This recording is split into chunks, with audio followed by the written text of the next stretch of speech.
Let me ask you something personal. Have you ever walked into a room, locked eyes with someone for barely 3 seconds, and felt instantly that something was off?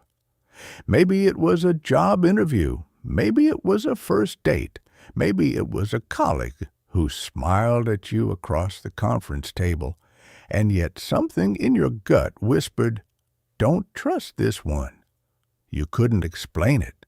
You had no evidence. But the feeling was real. Here's what nobody tells you. That feeling wasn't magic. It wasn't anxiety. It wasn't you being paranoid. That was your brain doing exactly what it was designed to do. Reading people. And the extraordinary thing, you've been doing it your whole life without even knowing it. Every conversation you've ever had, every handshake, every awkward silence, every moment where someone said, "I'm fine," but clearly wasn't, your brain was collecting data, processing signals, and trying to hand you the truth on a silver platter. The problem is, most of us never learned how to listen to it, but that changes today. Because in the next chapters, you're going to discover something that will genuinely shift how you move through the world. You're going to learn how to read people, not in a manipulative, calculating way, but in the deep, empathetic, human way that builds real connection, protects you from toxic relationships, and gives you an almost unfair advantage in every conversation you'll ever have. And the best part? This isn't some mystical gift reserved for therapists or FBI agents. This is a learnable skill, a science, and it's been waiting for you this whole time. Let's begin. Chapter 1, The Foundation, Why Your Brain Already Knows How to Read People. Picture this.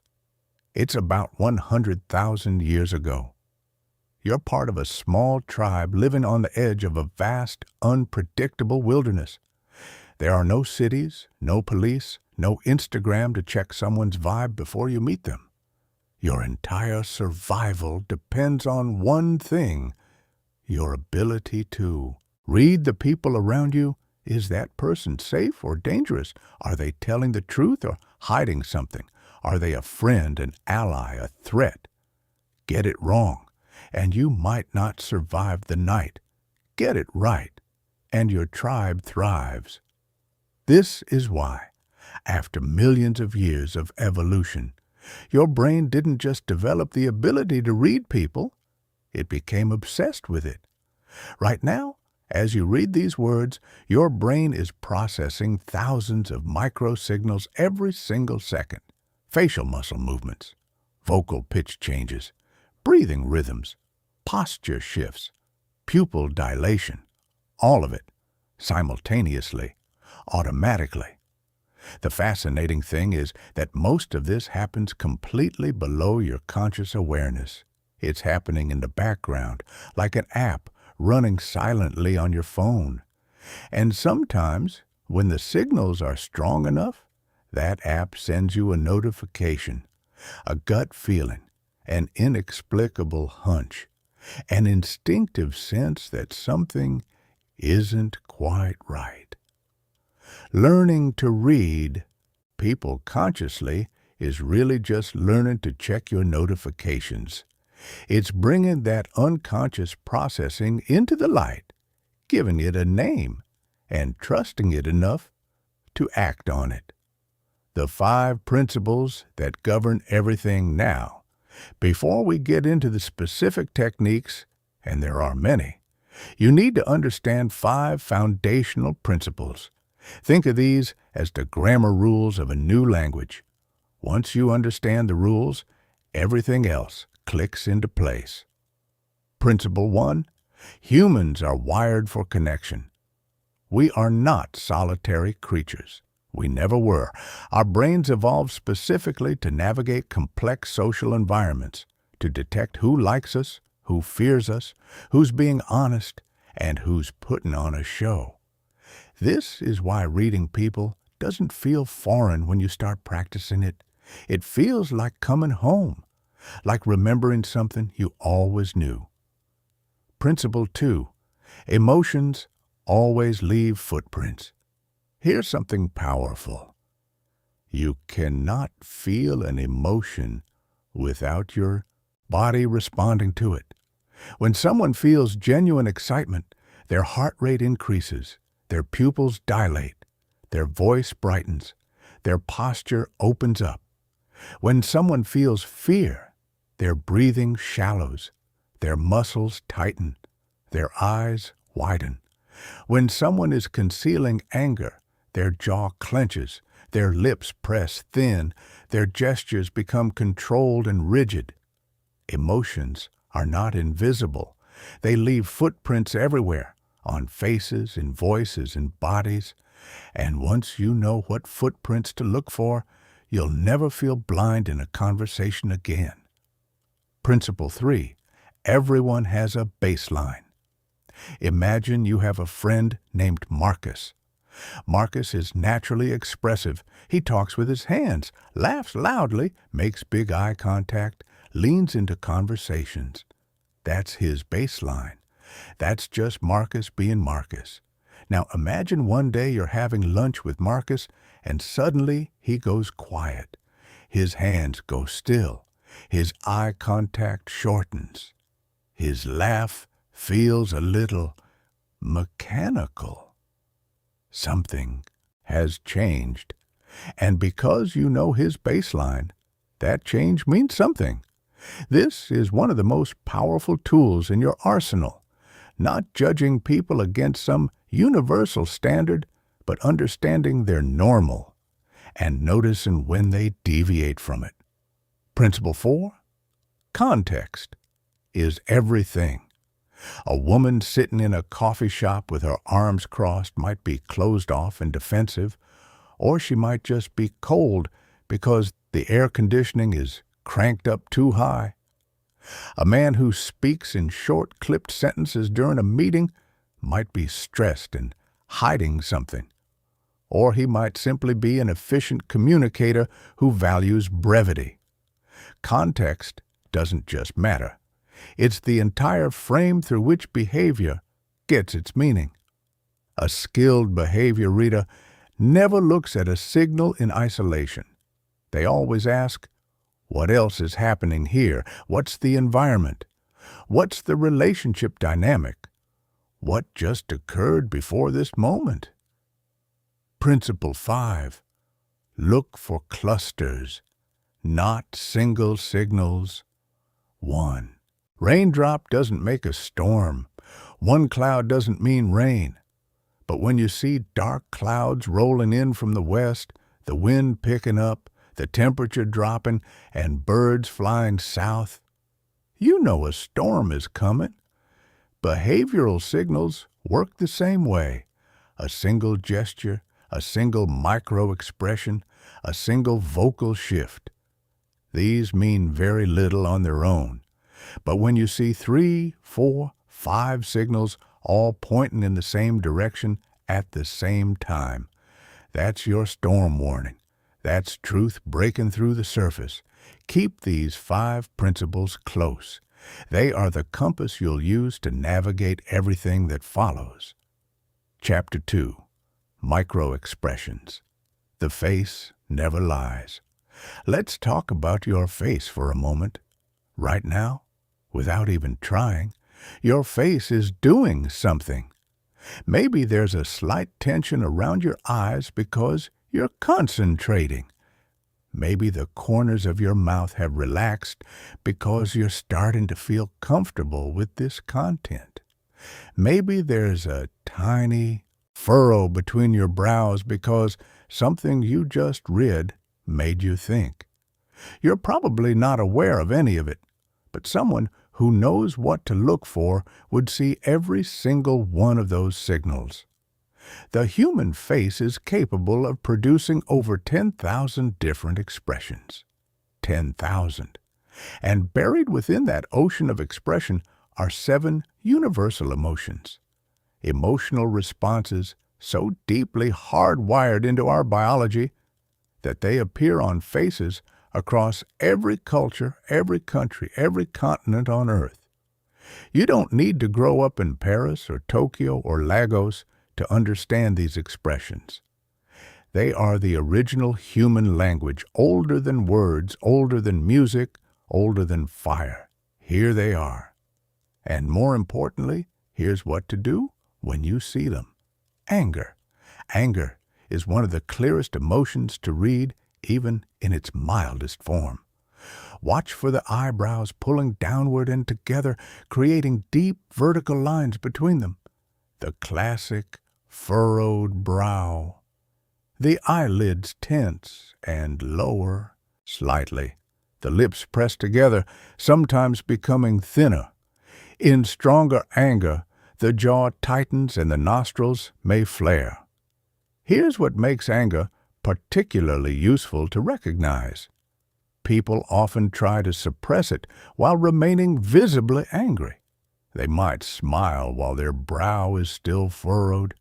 They might say, "I'm not upset," while their jaw is locked like a vault. That mismatch between the controlled expression they're trying to show and the anger leaking through underneath, that's the signal you want to catch. Fear. Fear has a very different architecture from anger. Instead of pulling inward and downward, fear opens everything up, as if the body is trying to take in more information about the threat. The eyebrows raise and pull together, creating horizontal lines across the forehead. The upper eyelids lift, revealing more white around the iris. The mouth often opens slightly, with lips stretched horizontally. In conversation, fear rarely looks like movie fear. There's no screaming, no dramatic gasp. It looks like sudden stillness, like a person holding their breath for just a half second too long. It looks like someone's energy shifting from open to guarded between one sentence and the next. Disgust. Disgust is fascinating because most people don't realize how often they show it, and how often it's not about bad smells or spoiled food. Disgust flashes across people's faces when they encounter ideas, behaviors, or values that violate their sense of what's right or acceptable. Watch for the upper lip raising, often on just one side, creating a slight asymmetry. The nose bridge may wrinkle. The cheeks lift slightly. It's a subtle pulling away from something, a micro-withdrawal. If someone shows disgust while you're proposing an idea or while listening to something you've said, that's critical information. It means they're not just disagreeing with you. They're experiencing something closer to moral revulsion. Happiness. This one might surprise you. Genuine happiness is one of the hardest emotions to fake convincingly. Here's why. A real smile, what psychologists call a Duchenne smile, involves two sets of muscles working in tandem. The zygomatic major muscle pulls the corners of the mouth upward, but crucially, the orbicularis oculi muscle around the eyes also contracts, causing the outer corners to crinkle and the cheeks to push upward. A fake smile, the polite, social, nice to meet you smile, uses only the mouth muscles. The eyes stay flat, neutral, uninvested. Once you know this, you'll start seeing it everywhere. The forced smile at the work party, the "I'm so happy for you" smile from someone who isn't. The nervous smile from someone trying to manage your impression of them. And when you see a real smile, one where the eyes light up, where the entire face is participating, where the expression hits you like a small burst of warmth, you'll recognize it as the genuine thing it is. Sadness. Sadness tends to be the emotion people most often try to hide in public settings, but it leaks through in very recognizable ways. The inner corners of the eyebrows pull upward and together, creating an inverted V shape above the bridge of the nose. The corners of the mouth pull downward. The eyelids may appear heavier, more drooping. When someone is fighting back sadness, keeping their voice steady, maintaining composure, what you'll often see is a rapid micro-expression of sadness flashing across their face before they manage to suppress it. It might last a quarter of a second, but it's there. And if you're paying attention, you'll see it. Surprise, true surprise, is one of the easiest emotions to spot, and also one of the easiest to fake. The challenge is distinguishing between them. Genuine surprise is almost too fast to control. The eyebrows shoot upward instantly, the eyes widen dramatically, the mouth drops open. The entire expression happens in under a second before the brain catches up and decides how to feel about whatever just occurred. Fake surprise, the "oh wow, really?" that someone performs when they already knew, takes just a fraction of a second longer to appear. It often lingers just a bit too long, and it sometimes lacks the accompanying physical startle response that comes with genuine shock. Contempt. Save this one. Study it carefully. Contempt is the one universal expression that is asymmetrical, meaning it appears on only one side of the face.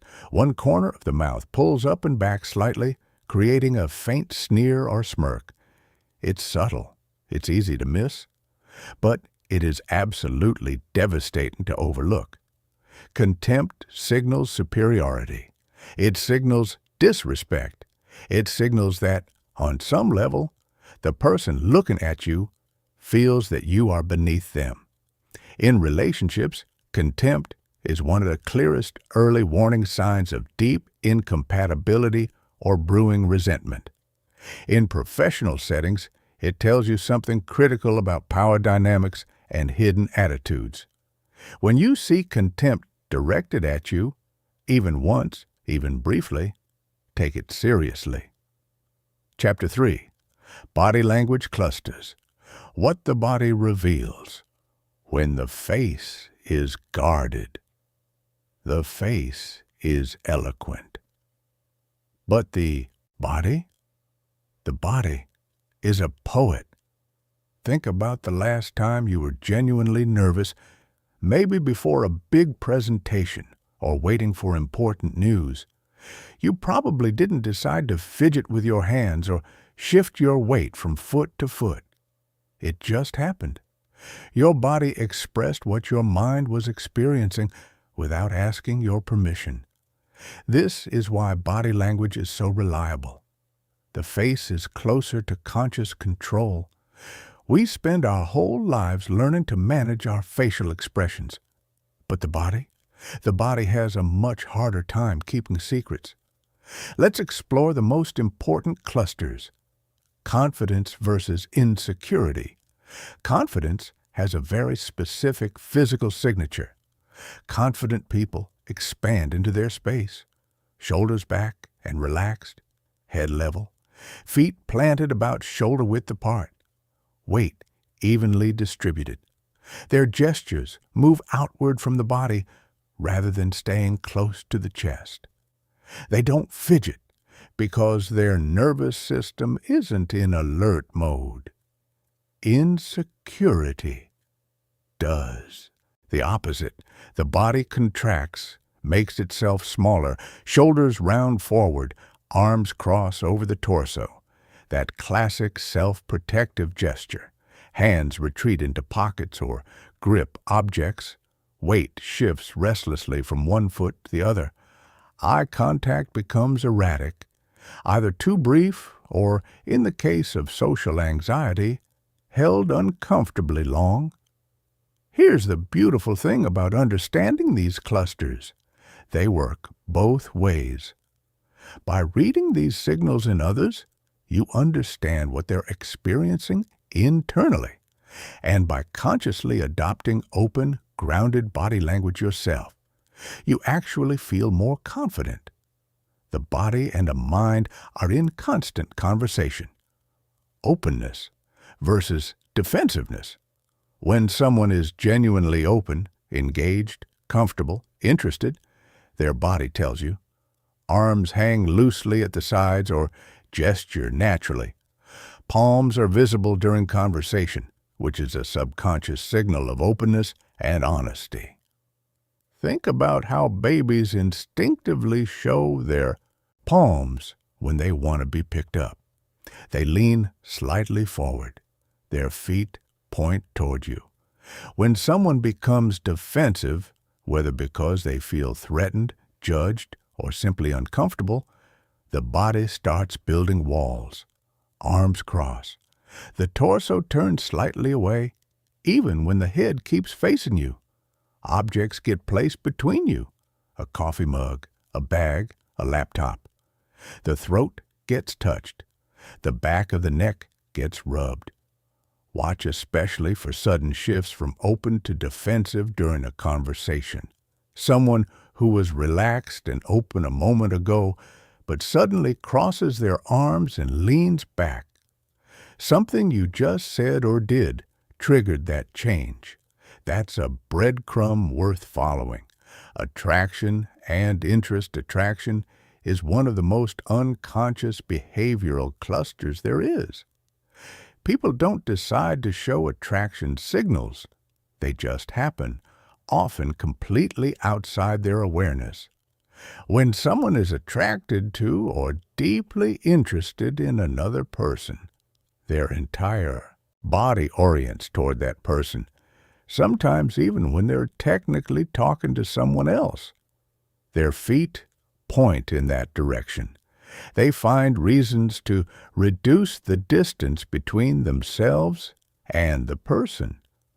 Their posture improves, a kind of invisible string pulling them taller, straighter, more alive. Grooming behaviors activate, smoothing hair, adjusting clothing, straightening posture.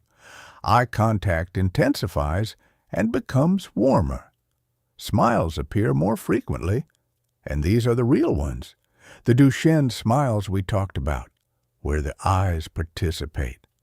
Mirroring also begins, unconsciously copying the other person's gestures, posture, even their breathing rhythm. When two people are genuinely connecting, you can sometimes watch their body language synchronize like two instruments finding the same key. Deception. Let's be honest. Deception is complex.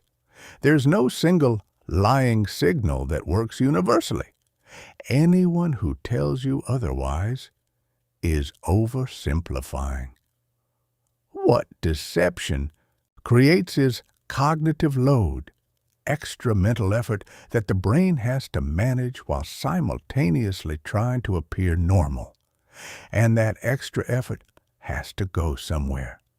It often shows up as increased self-soothing behaviors, touching the face, rubbing the neck, fidgeting with objects, pressing lips together repeatedly, a subtle pulling back, the body leaning away or turning slightly while a head stays facing forward.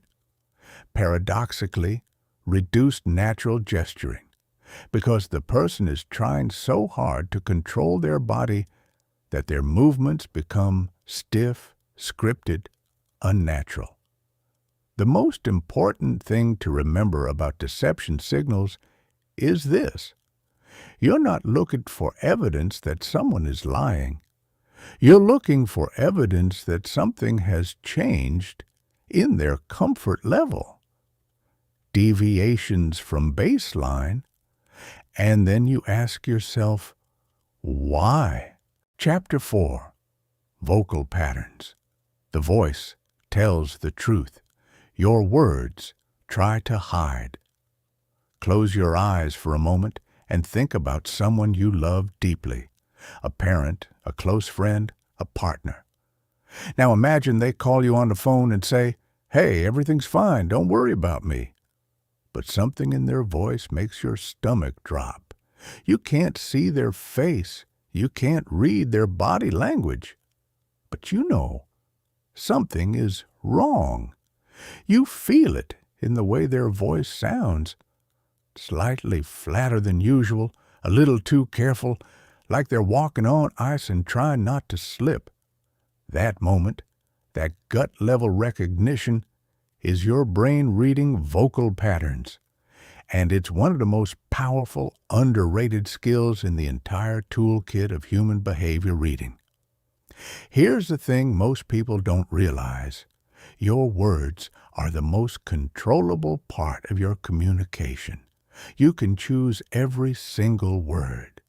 You can rehearse what you're going to say, edit it, revise it, deliver it with a carefully constructed tone. Words are where your conscious mind has the most control. But your voice, the pitch, the pace, the rhythm, the texture, the tiny tremors and swells, that's where control starts to slip. That's where truth lives.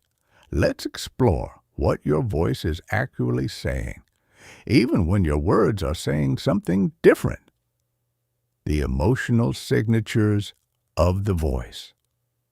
Every major emotional state creates a predictable vocal signature. Once you learn these patterns, conversations will never feel the same again. Stress and anxiety tighten the vocal cords, pushing the pitch upward, sometimes dramatically, sometimes just by a subtle half-step that you feel more than hear. Breathing becomes shallower, which means the voice loses its resonance and projection.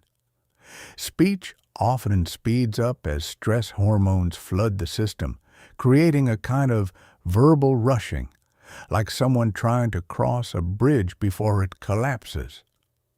You might also notice more frequent pauses for breath in unusual places, mid-sentence, mid-thought, because the body is struggling to maintain normal oxygen flow under tension. Anger does something almost opposite. The voice typically drops in pitch and increases in volume, a primal attempt to assert dominance and project power. Consonants become sharper, more percussive. Listen for the hardened P's, B's, T's, and K's that give angry speech its characteristic punching quality. Sentences end abruptly, almost cut off, rather than trailing naturally into silence. There's a clipped, controlled quality to the words, as if each one is being deliberately held back before being released. Sadness drains the energy from the voice. It becomes softer, lower, slower, like a song played at half-tempo. The natural variation in pitch and tone disappears, leaving behind a kind of flatness that feels almost colorless. Sentences may trail off without proper endings, as if the person doesn't quite have the energy to complete the thought. There's often a breathy quality, a heaviness in the breath that carries the weight of what isn't being said. Genuine excitement is perhaps the most unmistakable vocal signature. The voice brightens, lifts, becomes more animated. Pitch variation increases. There are highs and lows, crests and valleys, a musicality to the speech that comes directly from the heart. Unlike anxiety-driven fast speech, excited speech maintains clear articulation. The words tumble forward not because someone is running from something, but because they can barely contain what they're feeling. Learning to distinguish between anxious fast speech and excited fast speech is a skill that will serve you in every conversation you ever have. Because these two emotional states create very similar speed, but very different textures. Anxiety feels pressured, constricted, breathless. Excitement feels expansive, open, alive. confidence and insecurity in the voice. A confident voice has very specific qualities that you can both recognize in others and consciously cultivate in yourself. Confident speakers tend to use a lower pitch range, not artificially deep, but naturally resonant, with the sound coming from the chest rather than the throat. They speak at a measured pace, comfortable enough with silence that they don't feel the need to fill every gap. Their sentences are complete. They start a thought and finish it, without trailing off or getting lost midway. They use purposeful pauses for emphasis, treating silence as punctuation rather than a problem to be solved. And crucially, they use very few filler words, no excessive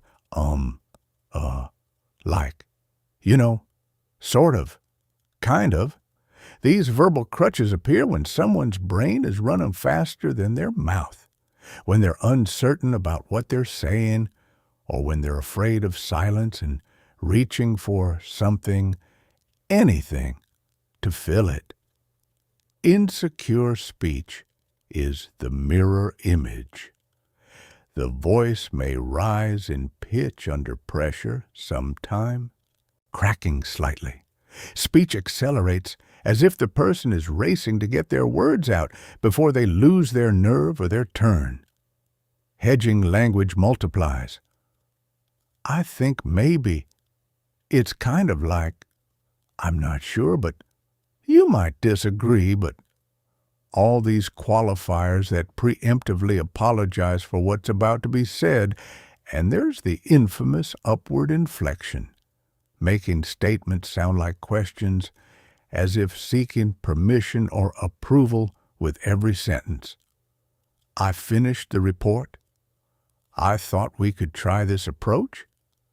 That upward inflection is one of the most revealing vocal habits you'll encounter.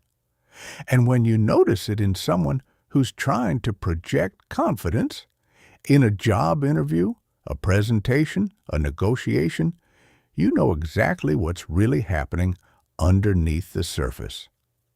The vocal fingerprints of deception.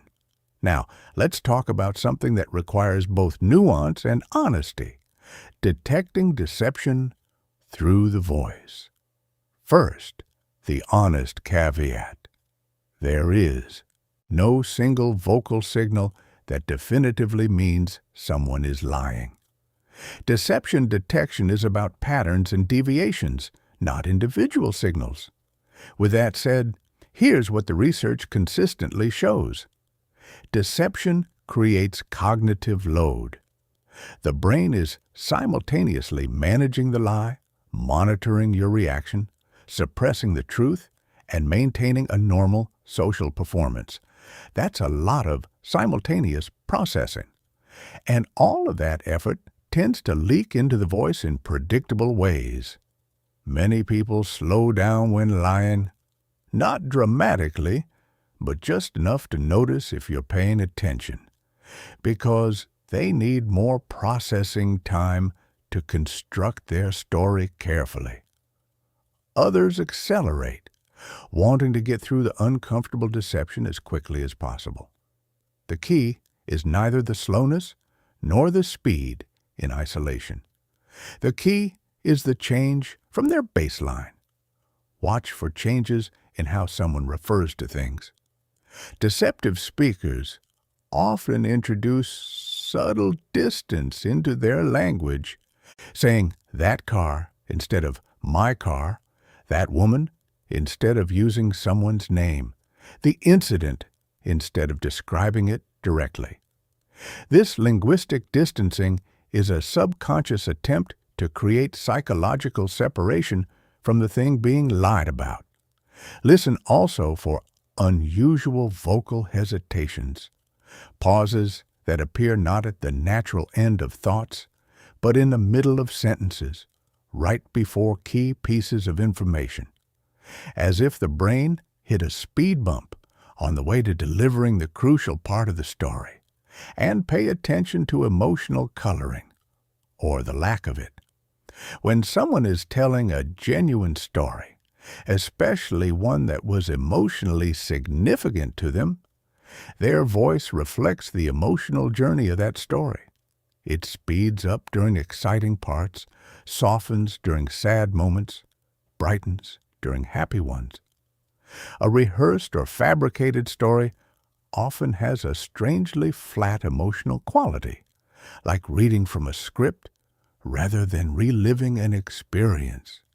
Volume, rhythm, and the deeper story, volume control reveals psychological information that most people never think to pay attention to. Consistently speaking too softly often signals a lack of confidence, a belief, whether conscious or not, that one's words don't quite deserve to take up space. Speaking consistently too loudly can signal overcompensation, using volume as a substitute for authority that isn't yet established internally. Natural, comfortable volume variation. Getting louder for emphasis, softer for intimacy, modulating naturally with the emotional content. This is the vocal signature of someone who is genuinely comfortable in their own skin. Rhythm matters too. Some people speak in long, flowing sentences that carry you along like a river. Others use short, declarative sentences that land like stones. Neither is better. They're just different thinking styles, different personalities, different relationships with language.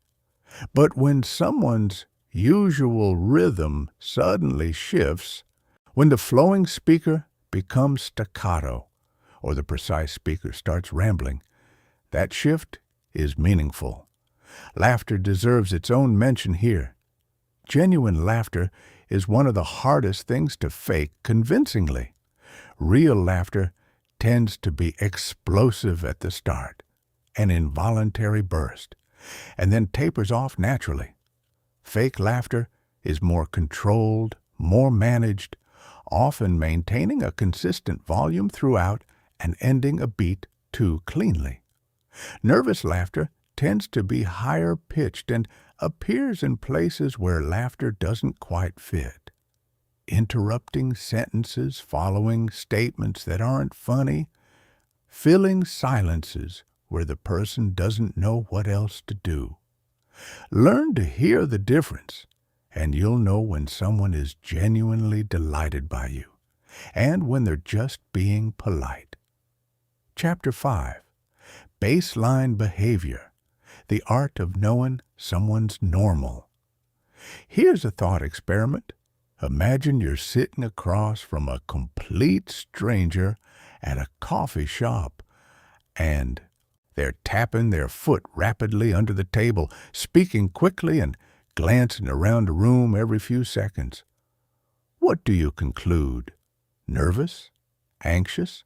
Hiding something? Maybe. Or maybe that's just how they always are. Maybe they had 3 espressos this morning. Maybe they're a naturally high-energy person who taps their foot when they're happy. Maybe they're an extrovert who loves people watching, and the glances around the room are pure curiosity, not anxiety. Without knowing their baseline, their normal, relaxed, comfortable behavior, you have almost nothing to work with. You're just projecting your assumptions onto neutral information. This is why establishing baseline behavior is not just important, it's everything. What is a behavioral baseline? A baseline is someone's natural behavioral signature when they are comfortable, relaxed, and not under any particular emotional pressure. It includes their typical speaking pace and volume, their normal gesture frequency and style, their default posture preferences, their standard eye contact patterns, their usual breathing rhythm, and their natural facial expression when they're at ease. Think of it like the resting state of a river. Once you know how a river flows normally, its speed, its depth, its typical current. You can immediately recognize when something upstream has changed.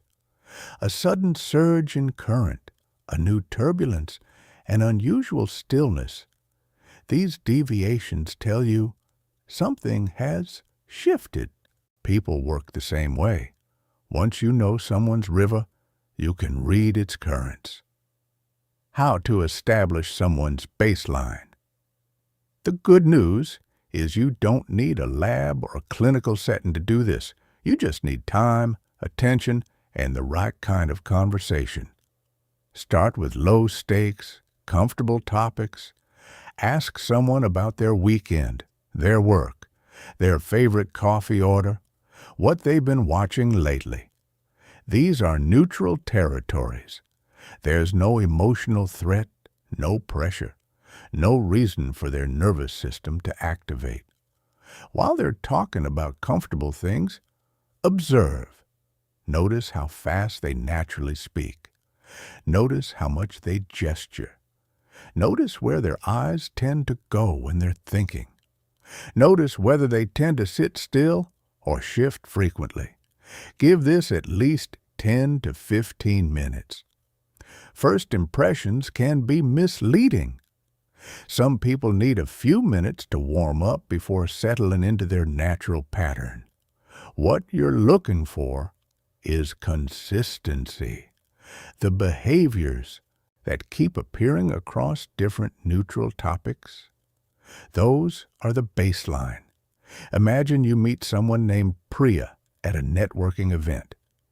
In the first few minutes of casual conversation, you notice she speaks at a moderate pace, uses her hands expressively when she's enthusiastic about something, maintains warm and fairly steady eye contact, and laughs easily. She leans forward when something interests her. Her energy is naturally warm and engaged. That's Priya's baseline. Now imagine you ask her about a recent project at work and suddenly she slows down. Her hands go still. Her eye contact becomes less steady. She leans back almost imperceptibly. Her laugh, when it comes, feels just slightly off-key. That deviation is information. Something about that topic shifted her internal state. Maybe it's a project that went badly. Maybe there's a difficult colleague involved. Maybe she's uncertain about something she said. You don't know what the deviation means yet, but you know something changed, and that's the beginning of understanding. The categories of baseline behavior. There are several distinct dimensions of baseline behavior to pay attention to. Physical baseline. How does this person naturally hold their body? Do they sit straight or lean? Cross their legs or plant their feet? Keep their hands visible or tuck them away? Use expansive gestures or keep their movements contained? Verbal baseline. How fast do they naturally speak? How complex is their vocabulary in casual conversation? Do they use lots of filler words or speak fairly cleanly? Do they tend toward short sentences or long flowing ones? How quickly do they typically respond to questions? Emotional baseline. How emotionally expressive is this person by default? Some people wear their feelings openly. Every thought is reflected on their face, every mood audible in their voice. Others are naturally more contained, more internal, more private with their emotional experience. Neither is better or worse. But knowing which type you're dealing with is essential, because a high display person going quiet is very different from a low display person going quiet. Cognitive baseline. How does this person typically process questions? Do they answer immediately, or do they pause to consider? Do they think out loud, working through ideas as they talk? Or do they go quiet while they process, then deliver a complete thought. Understanding their cognitive style prevents you from misreading a thoughtful pause as a suspicious hesitation. Why baselines change and what that means. Here's something important. Baselines aren't static. People's behavior shifts throughout the day depending on energy levels, blood sugar, sleep quality, and dozens of other factors. Someone might be naturally more animated in the morning and quieter in the afternoon. Someone might be more expressive after a good meal than before one. Environmental factors also affect baseline behavior temporarily. Cold rooms make people cross their arms and hunch their shoulders, behaviors that in other contexts might signal defensiveness. Loud environments push people to lean closer and speak louder. Formal settings create more rigid postures even in naturally relaxed people. This is why you always want to account for environmental and circumstantial factors before deciding that a behavioral deviation is emotionally meaningful. Ask yourself, could this change be explained by something external? Temperature, noise, formality of the setting? If not, if the environment is consistent and the change seems to be coming from within, then you have something worth paying attention to. The most significant baseline shifts happen around sensitive topics, high-stakes situations, and emotionally charged subjects. When a conversation moves from comfortable small talk into territory that carries real personal weight, watch for clusters of changes happening simultaneously. The combination of vocal changes, physical shifts, and facial micro-expressions all occurring at once. That's your clearest signal that something important is happening internally. Chapter 6, Context and Environmental Psychology. Reading the room before reading the person. There's an old story about a group of researchers who conducted an experiment at a busy train station. They hired an actor to stand in the middle of the concourse and stare up at the ceiling with an expression of pure amazement. Within minutes, dozens of commuters, people rushing to catch trains, people who had somewhere important to be, stopped, looked up, tried to figure out what the actor was looking at. There was nothing there, just ceiling. But the context, one person looking up with visible wonder, was enough to fundamentally change the behavior of everyone around them. This is the power of environmental and contextual psychology. The space we're in, the social dynamics surrounding us, the invisible rules of the setting we're occupying. All of these shape behavior in ways that are profound, largely unconscious, and absolutely essential to understand if you want to read people accurately. Physical environments shape behavior. Walk into a cathedral. Notice what happens to your body. Your voice lowers almost automatically. Your pace slows. Your shoulders may drop slightly. Something about the space, the height of the ceilings, the quality of the light, the hushed atmosphere, communicates a behavioral expectation, and your nervous system responds accordingly. Now walk into a sports bar during a championship game, completely different physical and behavioral landscape. The noise, the energy, the permission structure of the space, all of it invites louder, more animated, more physically expressive behavior. The same person can look completely different in these two environments, and neither version is more true than the other. Both are real responses to real environmental signals. This is why you never want to assess someone's personality based on a single environmental observation. The person who seems stiff and formal in a boardroom meeting might be the warmest, most expressive presence at a dinner party. The person who dominates conversation at a social gathering might be quietly deferential in their manager's office. People are not one-dimensional, and environments reveal different facets of who they are. Social hierarchies and power dynamics. Every social environment has an invisible architecture of status and power, and behavior follows that architecture with remarkable consistency. In formal professional settings, lower status individuals typically take up less physical space, speak with more hedging language, and orient their bodies toward higher status people as a kind of unconscious deference. They wait to be invited into conversations rather than entering them freely. They laugh more readily at the jokes of more powerful people, even when those jokes aren't particularly funny. Higher status individuals, by contrast, claim more space. They speak more slowly, more deliberately, with fewer hedges and qualifiers. They are more comfortable with silence. They move through a space with a kind of ease that communicates ownership, like someone walking through their own home rather than a space they're visiting. Importantly, these status behaviors are situational, not permanent.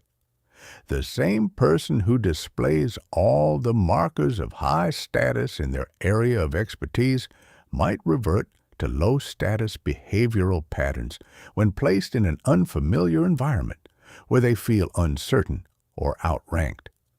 Recognizing this helps you see people more accurately, not as fixed personalities, but as dynamic human beings responding to the social terrain around them. Cultural contexts within the same space. Here's something that catches even sophisticated behavior readers off guard. Within the same physical room, people from different cultural backgrounds may be operating by completely different behavioral rules. Direct eye contact, held steadily, comfortably, is read as confidence and honesty in many Western contexts. But in numerous other cultural traditions, especially when interacting with elders or authority figures, sustained direct eye contact is actually considered presumptuous or disrespectful. Someone looking down or away might not be avoiding your gaze out of guilt or discomfort. They might be showing you respect. Personal space preferences vary enormously across cultural groups. What feels like normal conversational distance to someone from one background might feel invasive to someone from another, or frustratingly distant to a third person. Touch norms, greeting rituals, the acceptable emotional register for professional settings, all of these vary in ways that can create serious misreadings if you're not paying attention. The practical takeaway: before interpreting any behavior as psychologically meaningful, ask yourself whether it might simply be culturally appropriate for this person's background, not for yours. Time of day, day of week, and natural rhythms.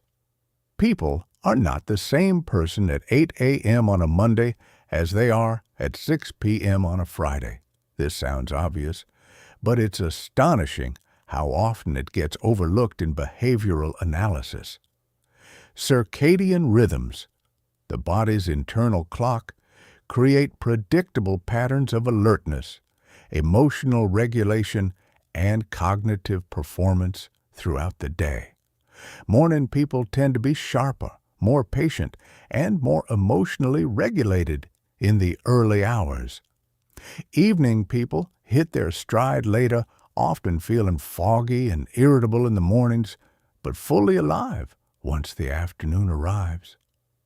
End-of-week fatigue is real and measurable. people are more likely to make impulsive decisions, show emotional reactivity, and display less controlled body language on a Thursday afternoon than on a Tuesday morning, simply because their reserves of self-regulation have been slowly depleted across the week. Knowing this helps you in practical ways. If you have an important, emotionally sensitive conversation to have, a difficult feedback discussion, a meaningful personal revelation, a high-stakes negotiation, timing it with awareness of these natural rhythms can significantly affect the outcome.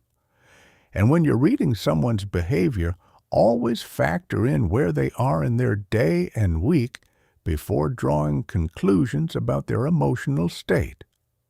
Privacy, observation, and authentic behavior. One final contextual factor that dramatically affects behavior, whether people know they're being watched.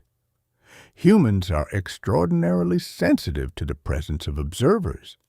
In public settings, most people maintain a kind of social performance, a slightly more polished, controlled, socially appropriate version of themselves.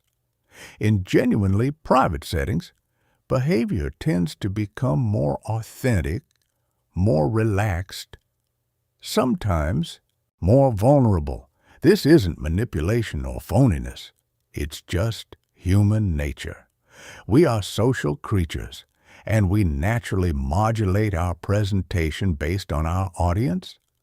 The question is whether the person you're observing feels observed, and how that awareness is shaping what you're seeing.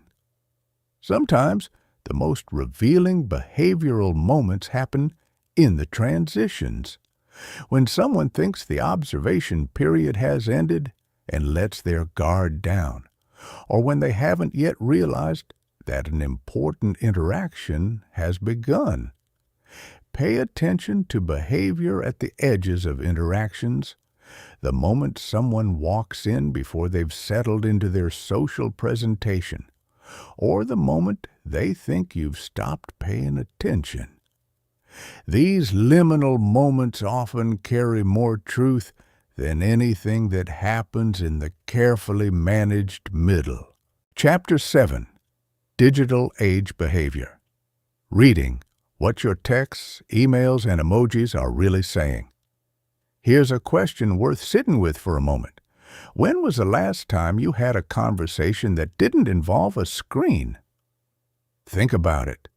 The morning text to your partner, the Slack message to your colleague, the WhatsApp voice note to your best friend, the carefully crafted email you rewrote 3 times before sending, the Instagram story you posted, and then immediately checked to see who'd viewed it. We live in 2 worlds simultaneously now. The physical world of faces and bodies and voices, and the digital world of pixels and timestamps and typing indicators. And here's what most people miss. The same psychological principles that govern face-to-face behavior are alive and well in digital spaces. They just wear different clothes. Learning to read digital behavior is no longer optional. It's essential. Because for many of the most important relationships in your life, professional, romantic, familial, a significant portion of communication now happens through a screen. And if you can't read what's happening in that space, you're missing half the conversation. Let's pull back the curtain. The language of response time. Of all the digital behavioral signals, response timing is perhaps the most loaded and the most frequently misread. When someone responds to your message within seconds, consistently, across different times of day and different types of messages, that pattern tells you something. It might tell you they're highly responsive by nature, that they have open boundaries around digital communication, or that this conversation, and by extension you, occupy a position of genuine priority in their attention. But here's where it gets nuanced. Instant response isn't always a positive signal. Sometimes it reflects anxiety, a nervous need to manage the relationship, to prevent misunderstanding, to stay in control of the narrative. Sometimes it reflects a lack of boundaries, an inability to let any communication sit unanswered, regardless of its urgency. Context matters enormously here, as it always does. Delayed responses tell their own story. A few hours of silence from someone who usually replies quickly might simply mean they're in a meeting, or focused on something demanding, or taking intentional space from their phone. A pattern of consistently delayed responses from someone who is clearly online and active on other platforms? That's a different signal entirely. It suggests that responding to you specifically isn't a priority, and that information, however uncomfortable, is worth knowing. What you're always looking for with response timing is the deviation from established pattern. Someone who normally takes a few hours to reply but suddenly goes silent for 3 days. Something has shifted. Someone who typically maintains careful, considered responses, but suddenly starts firing back one-word answers. The emotional temperature of the interaction has changed. Pay attention to what changed just before that shift happened. Message length and structure. The length of someone's messages is a surprisingly reliable window into their emotional investment in a conversation. People who consistently send long, detailed, thoughtful messages are telling you something important. This exchange matters to them. They want to be understood. They enjoy the communication itself, not just the information exchange. They're probably processing their thoughts through the act of writing. People who send short, clipped responses, even to questions that invite elaboration, might be efficiency-focused, emotionally guarded, or simply more comfortable with verbal than written communication. None of these are inherently problematic, but a sudden shift from long, engaged messages to brief, minimal responses, that's the signal worth noticing. Think about a text conversation with a close friend. For weeks, you've been exchanging long messages, stories, jokes, reactions, questions. Then suddenly, their messages shorten dramatically. 1 or 2 words, no questions back, no emojis where there used to be many. Something has changed. Maybe they're overwhelmed with something in their life. Maybe something in the conversation created distance. Maybe they're processing something they haven't yet figured out how to say. The shift itself doesn't tell you which, but it tells you clearly and unambiguously that something is different. Punctuation, grammar, and the texture of text. This one surprises people, but it's genuinely revealing. In informal digital communication, where grammar rules are commonly relaxed, the people who still maintain careful punctuation, complete sentences, and correct spelling are usually telling you something about their relationship with precision, control, and presentation. They care about how their communication appears. They're probably also fairly detail-oriented in other areas of their life. Now, this baseline matters because deviations from it carry meaning. If your normally precise, carefully punctuated colleague sends you a message full of typos, fragments, and missing words, something is affecting their usual attention. They might be distracted, upset, rushed, or emotionally activated in some way that's disrupting their typical care with language. In the other direction, someone who normally uses casual, breezy language who suddenly becomes very formal and precise in their messages to you. That shift often signals that something has moved from the personal register to the professional one, or that they're being more careful than usual, or that they're creating deliberate distance. Punctuation in emotional contexts deserves special attention. The period at the end of a text message in contemporary digital communication carries a weight it never used to carry. Sure reads very differently from sure, and both read differently from sure with no punctuation. Fine can be devastating in the wrong context. These are modern-day micro-expressions, tiny signals embedded in the texture of digital language. Emojis, GIFs, and visual language love them or find them excessive. Emojis serve a genuine communicative function. They provide emotional context that written words alone often can't convey. People who use emojis frequently in their messages tend to be more emotionally expressive, more concerned with ensuring their tone is correctly understood, and often more extroverted in their communication style. They're essentially trying to replicate the warmth and expressiveness of face-to-face communication in a medium that strips it away. People who rarely or never use emojis might be more formal, more emotionally reserved in their digital expression, or simply from a generation or professional culture where emoji use feels inappropriate or unprofessional. Again, establish the baseline first. What's interesting is how emoji use shifts across the arc of a relationship. Early in a new friendship or romantic connection, emoji use often increases. People are more expressive, more eager to convey warmth, more careful about being misunderstood. As relationships deepen and both parties feel secure, emoji use often levels off, not because warmth has decreased, but because the relationship no longer requires as much careful emotional signaling. The security is assumed.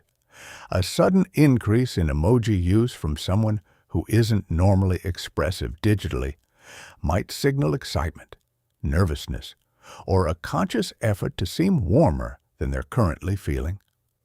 A sudden decrease from someone who's usually expressive might signal emotional withdrawal, distraction, or, in the context of a developing conflict, a kind of emotional pulling back that hasn't yet been stated in words. Social media as a behavioral window. Social media is, at its core, a curated performance of self. But even within that performance, maybe especially within it, genuine psychological patterns emerge. Posting frequency tells you about someone's current relationship with external validation and social connection. People who post constantly are often in one of two states. They're genuinely joyful and want to share it, or they're seeking connection and validation that feels insufficient in their offline life. The content of what they post usually helps you distinguish between the two.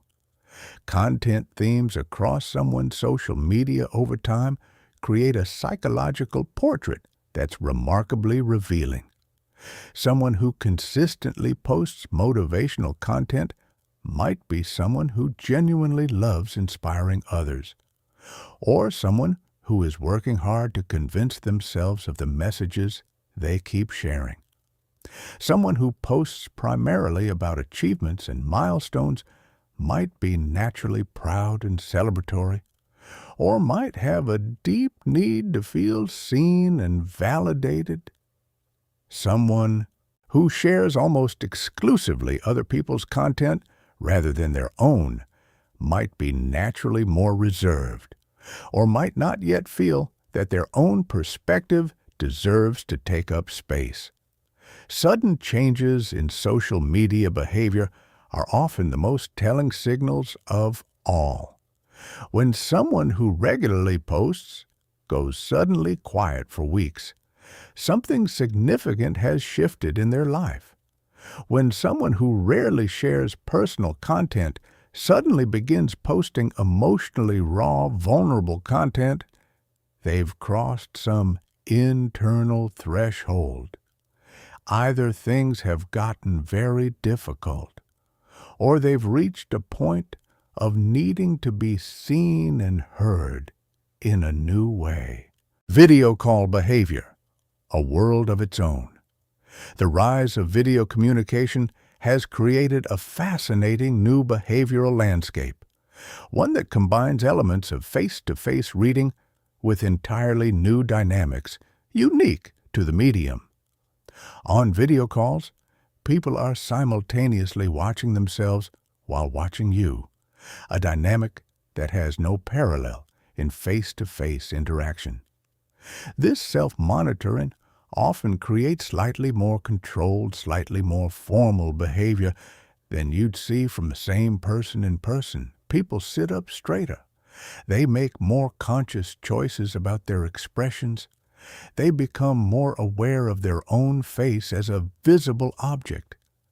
This means that micro-expressions and behavioral leakage become even more valuable on video, because when genuine emotion breaks through the controlled performance of the camera-aware self, it's particularly meaningful.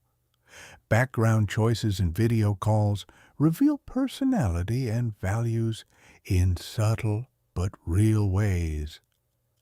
A carefully arranged professional backdrop, books, neutral colors, good lighting, signals that someone values control over their presentation and takes the medium seriously.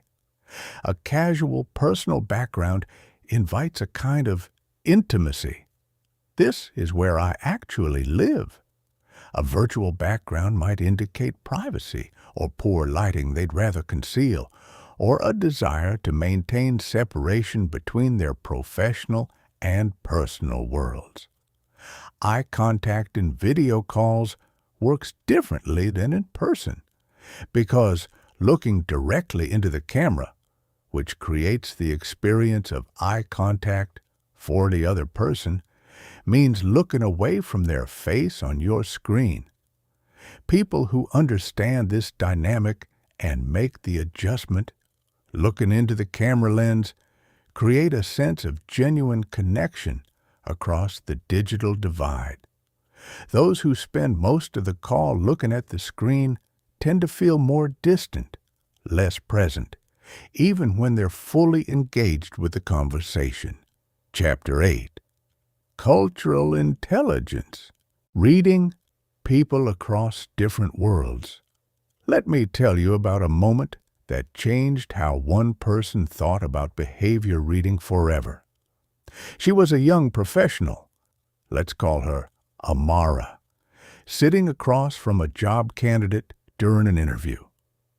The candidate, who had recently moved from a different cultural background, answered every question thoughtfully and thoroughly.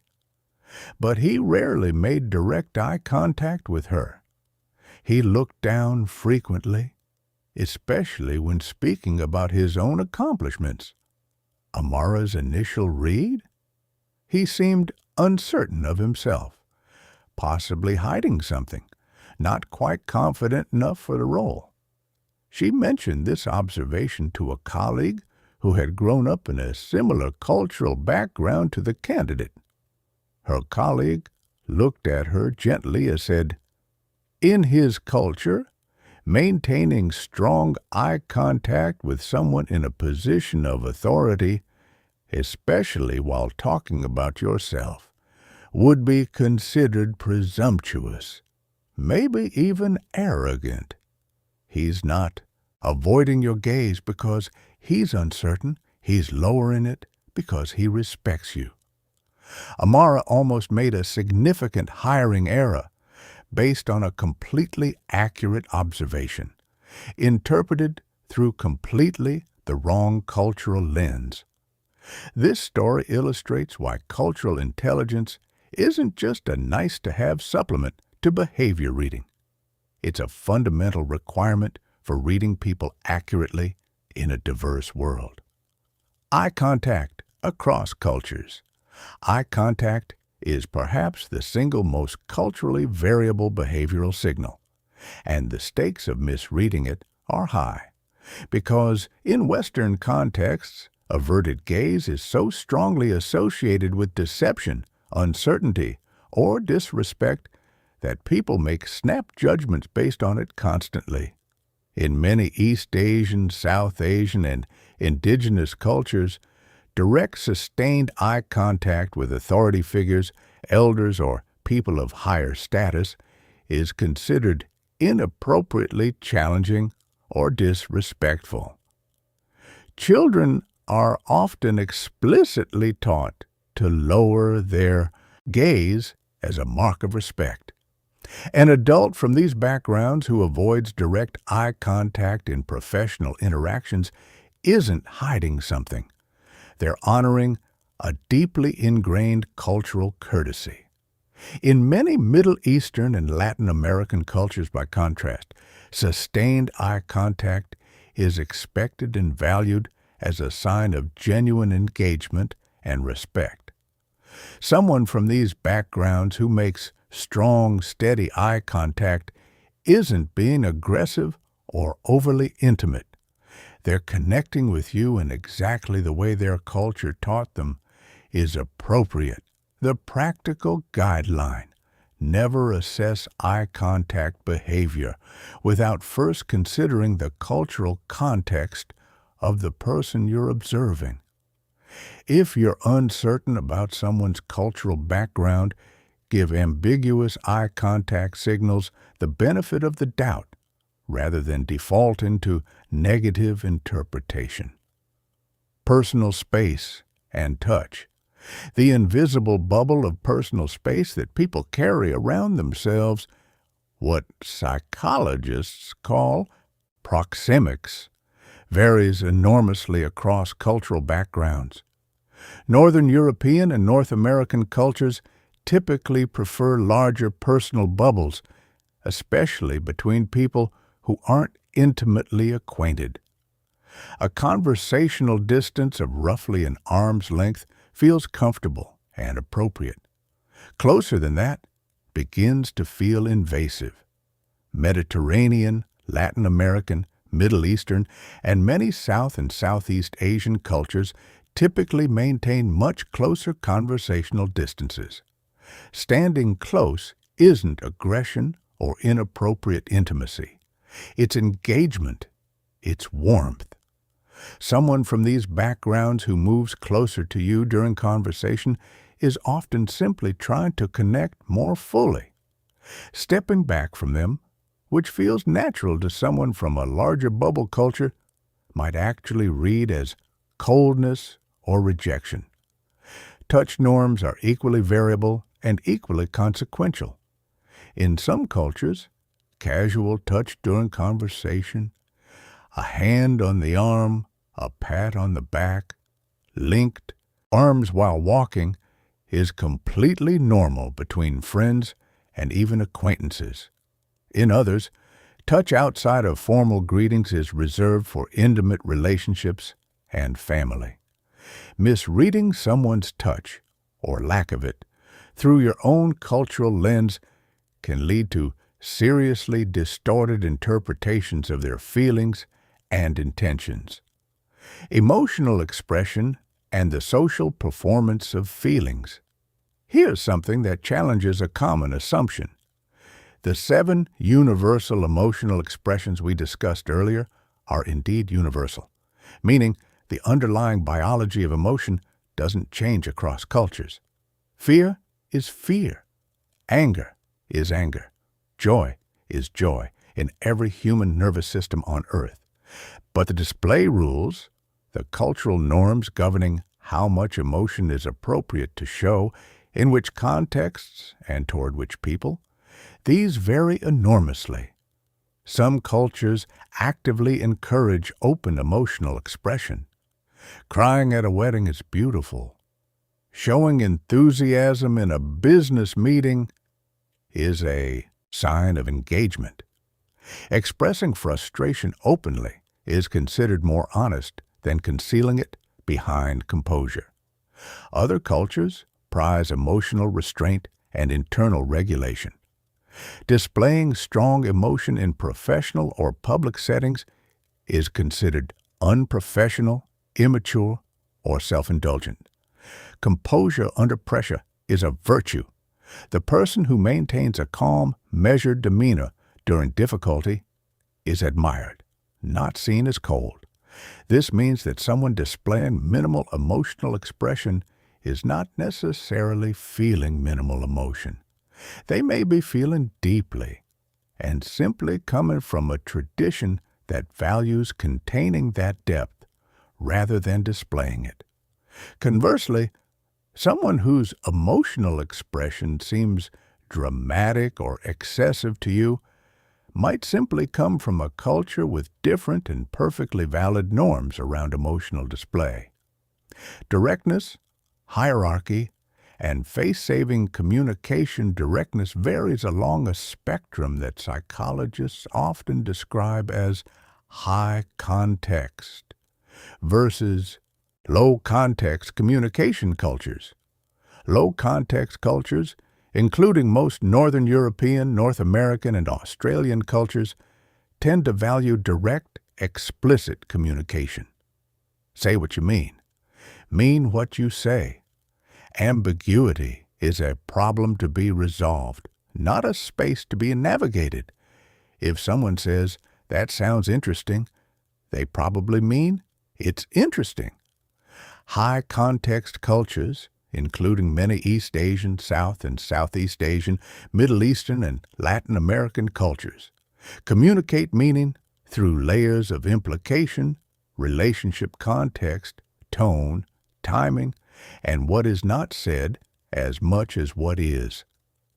That sounds interesting from someone in a high-context communication tradition might actually mean, "I have serious reservations, but don't want to create conflict or embarrass you by saying so directly." Someone from a low-context background interacting with someone from a high-context background can easily mistake politeness for agreement, ambiguity for confusion, and indirect refusal for genuine interest. Someone from a high-context background interacting with someone from a low-context background might find their directness jarring, aggressive, or socially clumsy. The skill here is developing a sense of which communication tradition someone operates within and adjusting both your reading and your communication accordingly. Chapter 9. Advanced Pattern Recognition. Reading the future in the present. By this point, you've built a substantial toolkit. You can read faces, bodies, voices, digital behavior, and cultural context. You understand baselines and deviations. You know how to look for clusters rather than single signals. Now we go deeper. Advanced behavior reading isn't just about understanding what someone is feeling right now. It's about recognizing the patterns that predict what's likely to happen next. It's about seeing the storm gathering before the first drops of rain fall. This is the level where behavior reading starts to feel almost intuitive, where you begin to sense the shape of an interaction before it fully unfolds. Personality pattern recognition. Every person carries a relatively consistent set of behavioral tendencies across situations. These tendencies, what we loosely call personality, create predictable patterns that, once recognized, allow you to anticipate responses with surprising accuracy. People who are naturally extroverted tend to process their thoughts externally. They think out loud. They need social interaction to feel energized, and they often speak before they've fully formed their idea. This means they're often more spontaneous, more expressive, more willing to share, but also sometimes less consistent between what they say in the moment and what they actually follow through on, simply because the speaking happened before the thinking was complete. People who are naturally introverted tend to process internally. They think before they speak. They need solitude to recharge, and they often appear quieter in groups not because they have less to contribute, but because they're more selective about when and how they contribute. When an introvert speaks up in a group, it's usually worth listening carefully. They've already thought it through. Detail-oriented people reveal themselves through precision, the careful choice of words, the organized physical space, the systematic approach to problems, the discomfort when things are incomplete or ambiguous.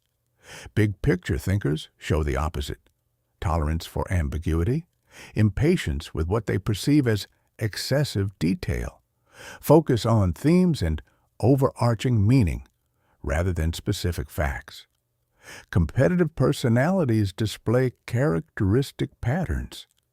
They compare themselves to others frequently. Their body language claims status. They're uncomfortable in situations where the hierarchy is unclear, and they tend to make decisions quickly and independently. Collaborative personalities do the reverse. They're inclusive. They check in with others before deciding. They're comfortable following when someone else has expertise. Recognizing these personality patterns early in an interaction allows you to calibrate your expectations, adjust your communication approach, and avoid misreading their characteristic behaviors as situational signals. Emotional trajectory recognition. Here's a principle that will save you from being caught off guard repeatedly. Emotions almost never appear at full intensity without warning. They build. They have trajectories, and those trajectories are readable. Anger, for example, almost always passes through clearly identifiable stages before it reaches explosive intensity. The earliest signs are subtle: a slight tightening around eyes, a fractionally quicker response time, a minor increase in vocal precision.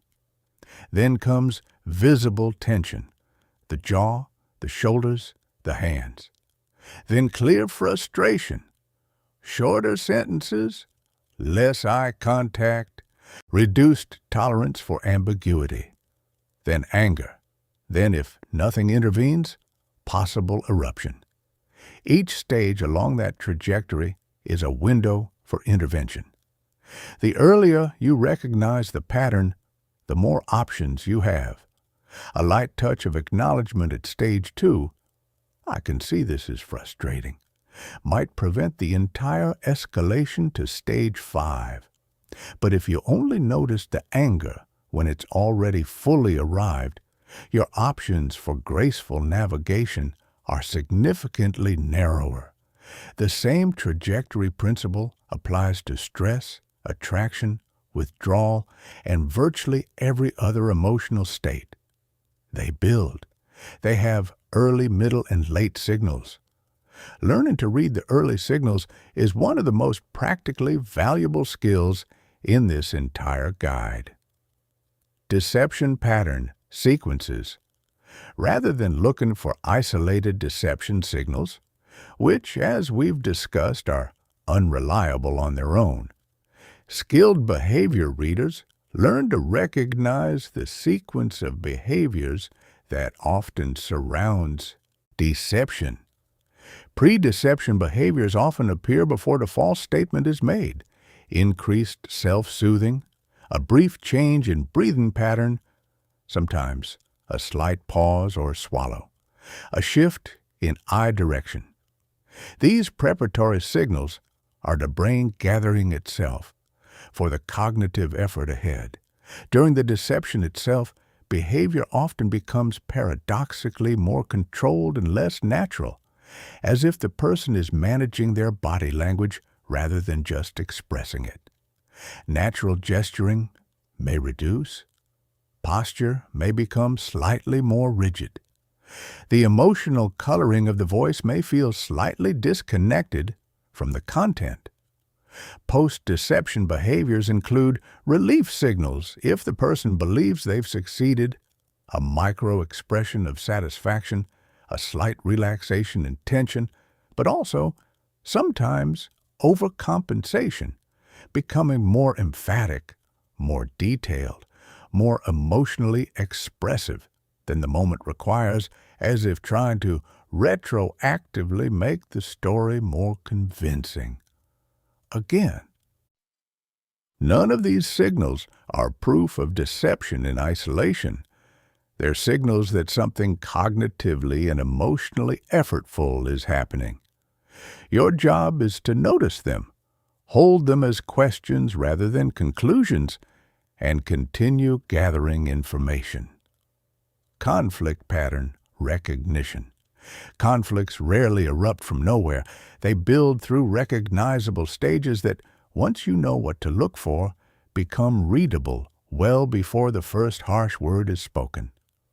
Early conflict signals are often subtle enough to miss if you're not paying attention. Slightly more formal communication, replacing casual warmth. A micro-expression of contempt that flashes and disappears. A pattern of giving minimal responses where fuller engagement was previously the norm. Territorial body language around shared spaces or resources. Middle-stage conflict signals become clearer. Deliberate physical distance, reduced eye contact, clipped or overly careful word choice. A quality of restrained tension in interactions that used to feel easy and natural.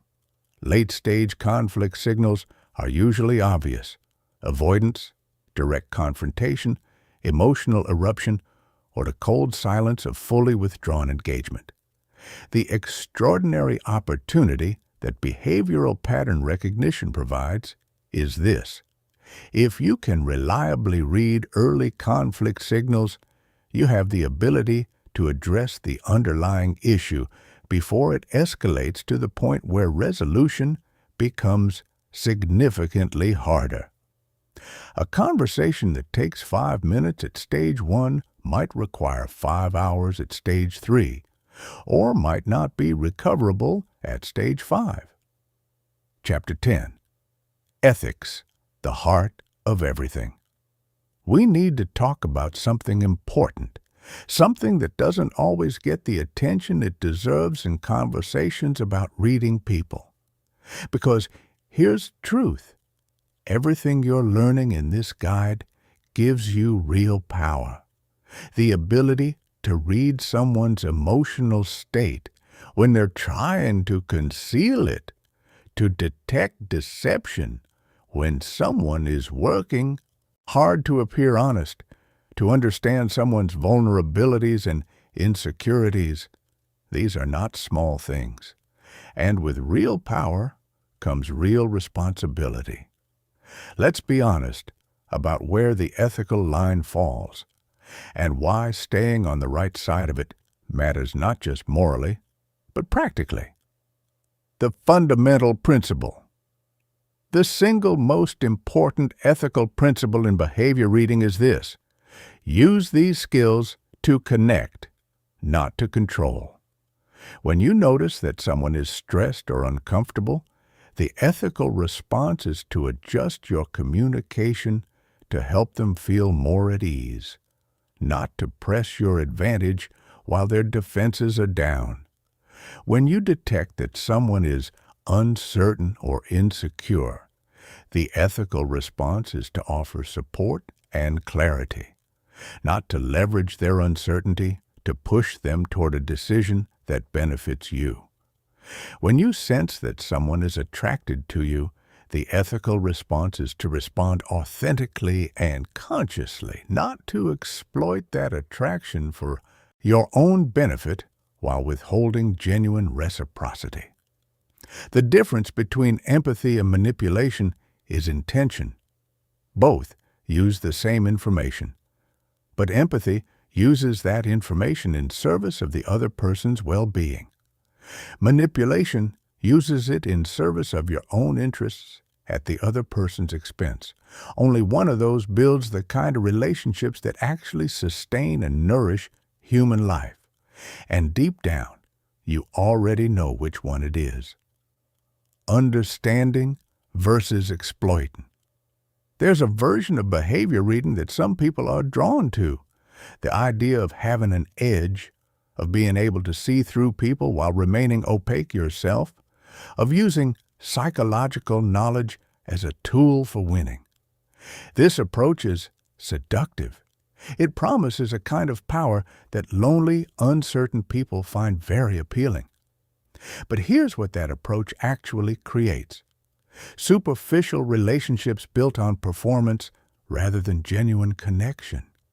A constant, exhausting need to manage and manipulate rather than simply be. And eventually, the emptiness of realizing that you've optimized for influence rather than intimacy, and that influence, however skillfully wielded, cannot hold you at 3 a.m. when you genuinely need another human being.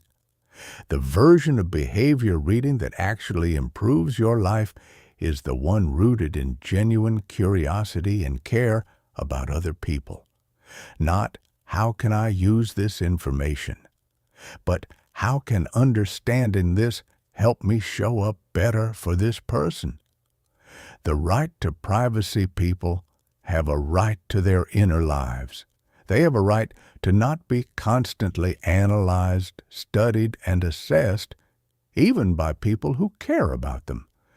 In personal relationships especially, there's a fine and important line between attuned presence, noticing and responding to the people you love, and surveillance, where every expression and vocal shift becomes data to be processed and cataloged. The people in your life need to feel loved, not studied. They need to experience your attention as warmth, not as scrutiny. Use your skills to be more present, more attuned, more genuinely responsive, not to become a behavior reading machine that makes the people around you feel like subjects in an experiment. Humility as an ethical practice. Finally, and this is perhaps the most important ethical point of all, maintain genuine humility about the limits of what you can know. Even the most skilled behavior readers in the world, trained interrogators, experienced therapists, seasoned negotiators, operate with significant uncertainty and meaningful error rates. Human beings are complex. Context is multifaceted. Individual differences are real and substantial. Cultural variables are numerous and nuanced. You will sometimes be wrong. You will misread signals. You will draw conclusions that turn out to be based on incomplete information. The appropriate response to this inevitability is not to abandon behavior reading. It's to hold your interpretations lightly, treat them as hypotheses rather than facts, and remain genuinely open to being surprised by people. The moment you become certain that you know exactly what someone is thinking and feeling, that's usually the moment you've stopped truly seeing them and started seeing your own projection instead. Stay curious. Stay humble. Stay human. Chapter 11. Practical Scenarios, where these skills change everything. All of this knowledge, the micro-expressions, the vocal patterns, the baseline deviations, the cultural nuances, lives or dies in the real world. Theory without application is just interest in information that fades within a week. But when these principles start showing up in your actual conversations, your actual relationships, your actual professional life, that's when the transformation becomes real. Let's walk through the specific scenarios where behavior reading skills make the biggest, most tangible difference, and exactly how to apply them.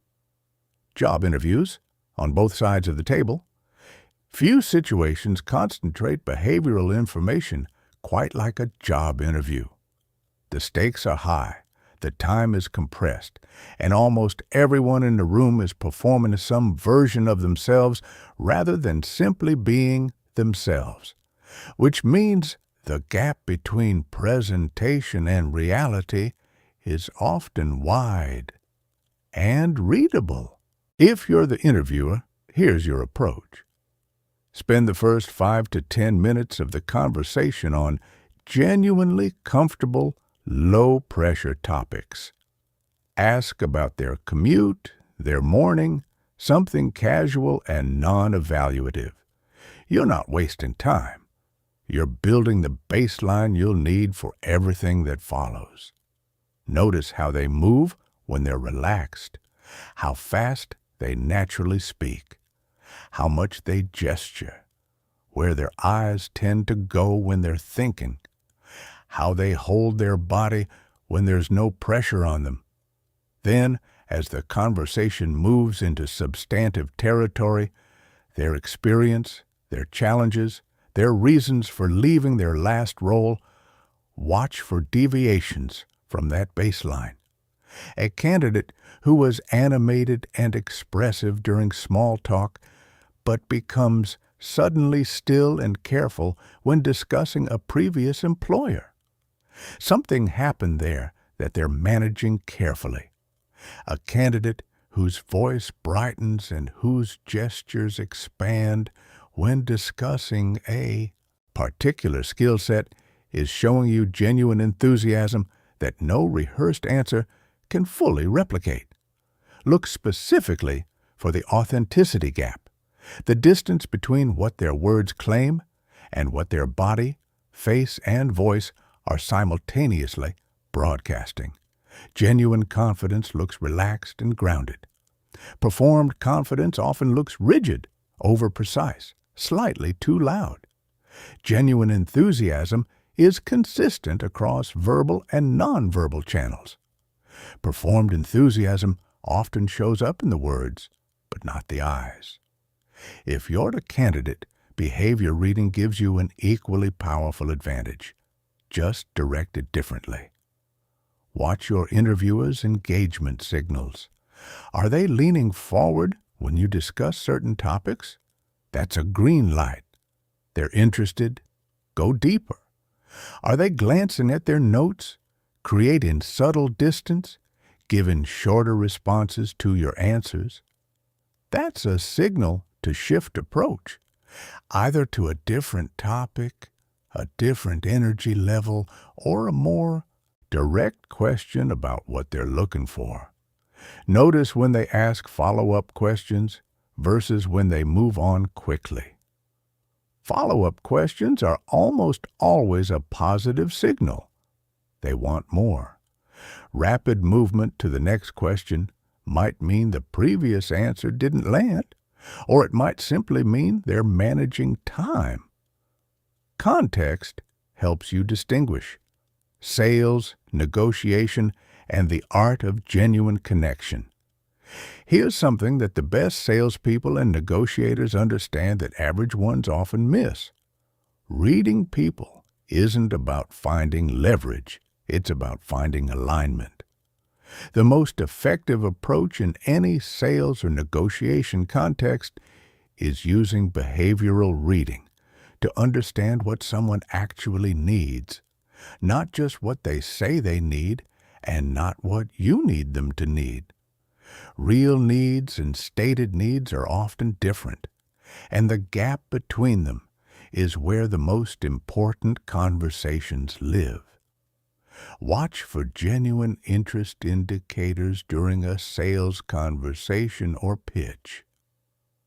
Real interest shows up as forward lean, increased eye contact, questions that reveal the person is already imagining themselves with the product or solution. How long would implementation take? What does support look like? These are ownership questions, and they're some of the clearest buying signals that exist. Contrast these with polite engagement signals, the nodding, the the occasional interesting, that doesn't lead to a follow-up question. Polite engagement is not disinterest, but it's also not the genuine enthusiasm that moves toward a decision.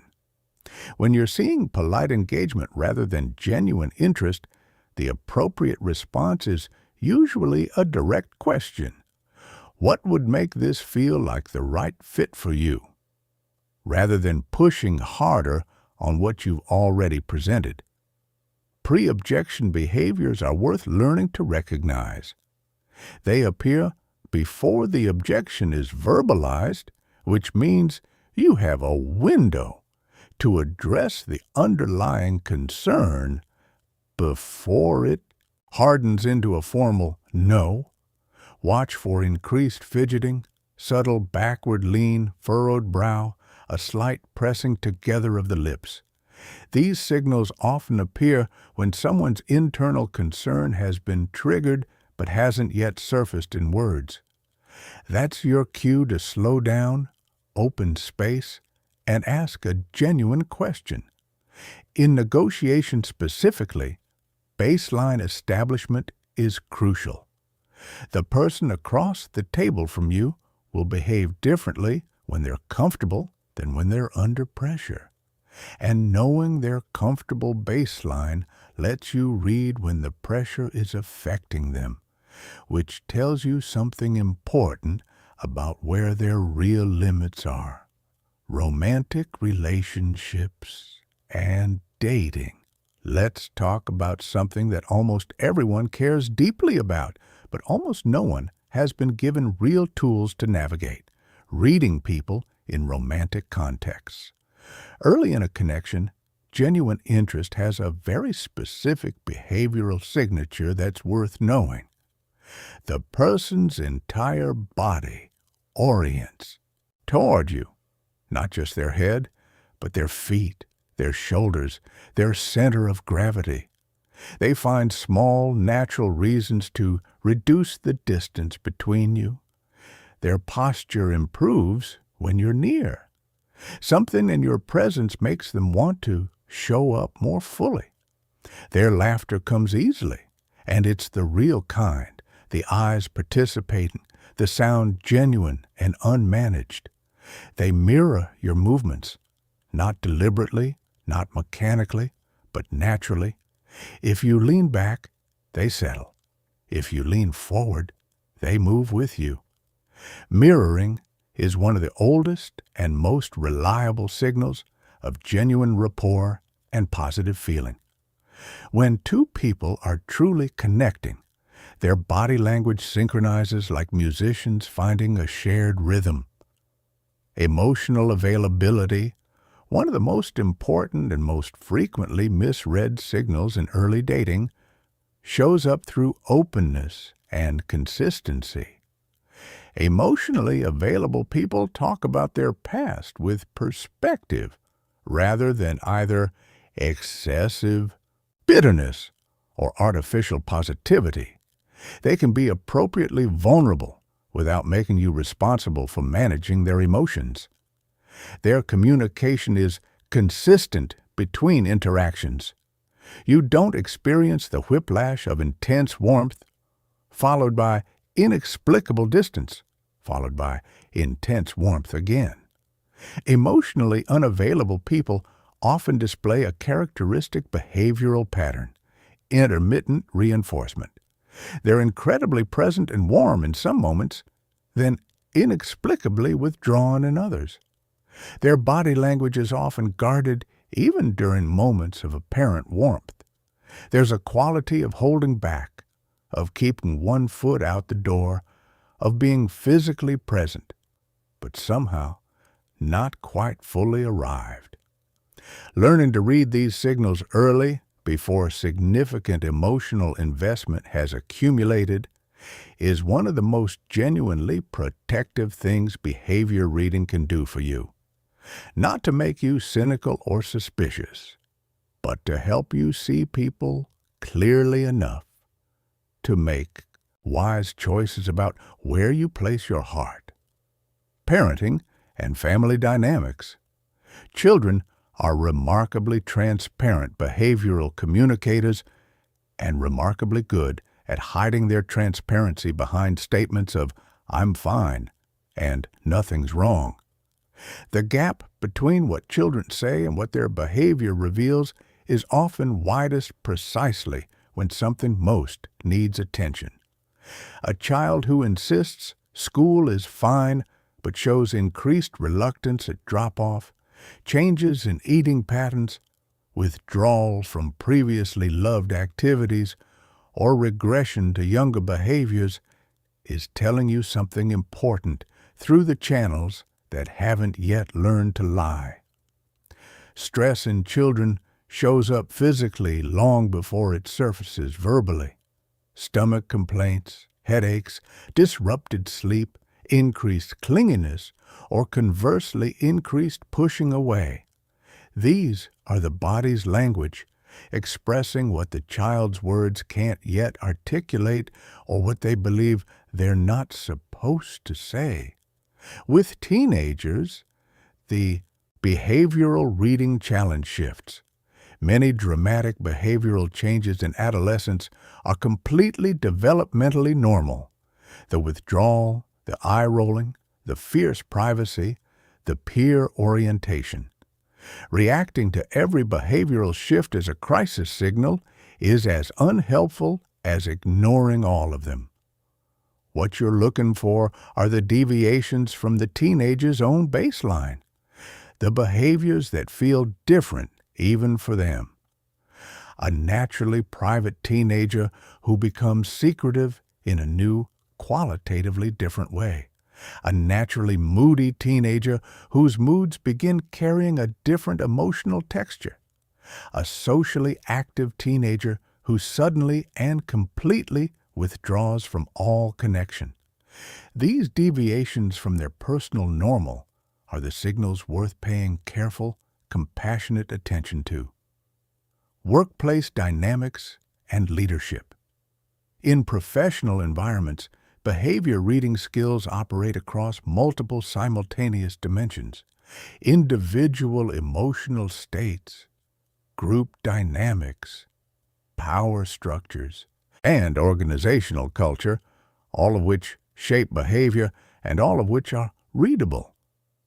Meeting engagement is perhaps the most practically useful thing to read in professional contexts.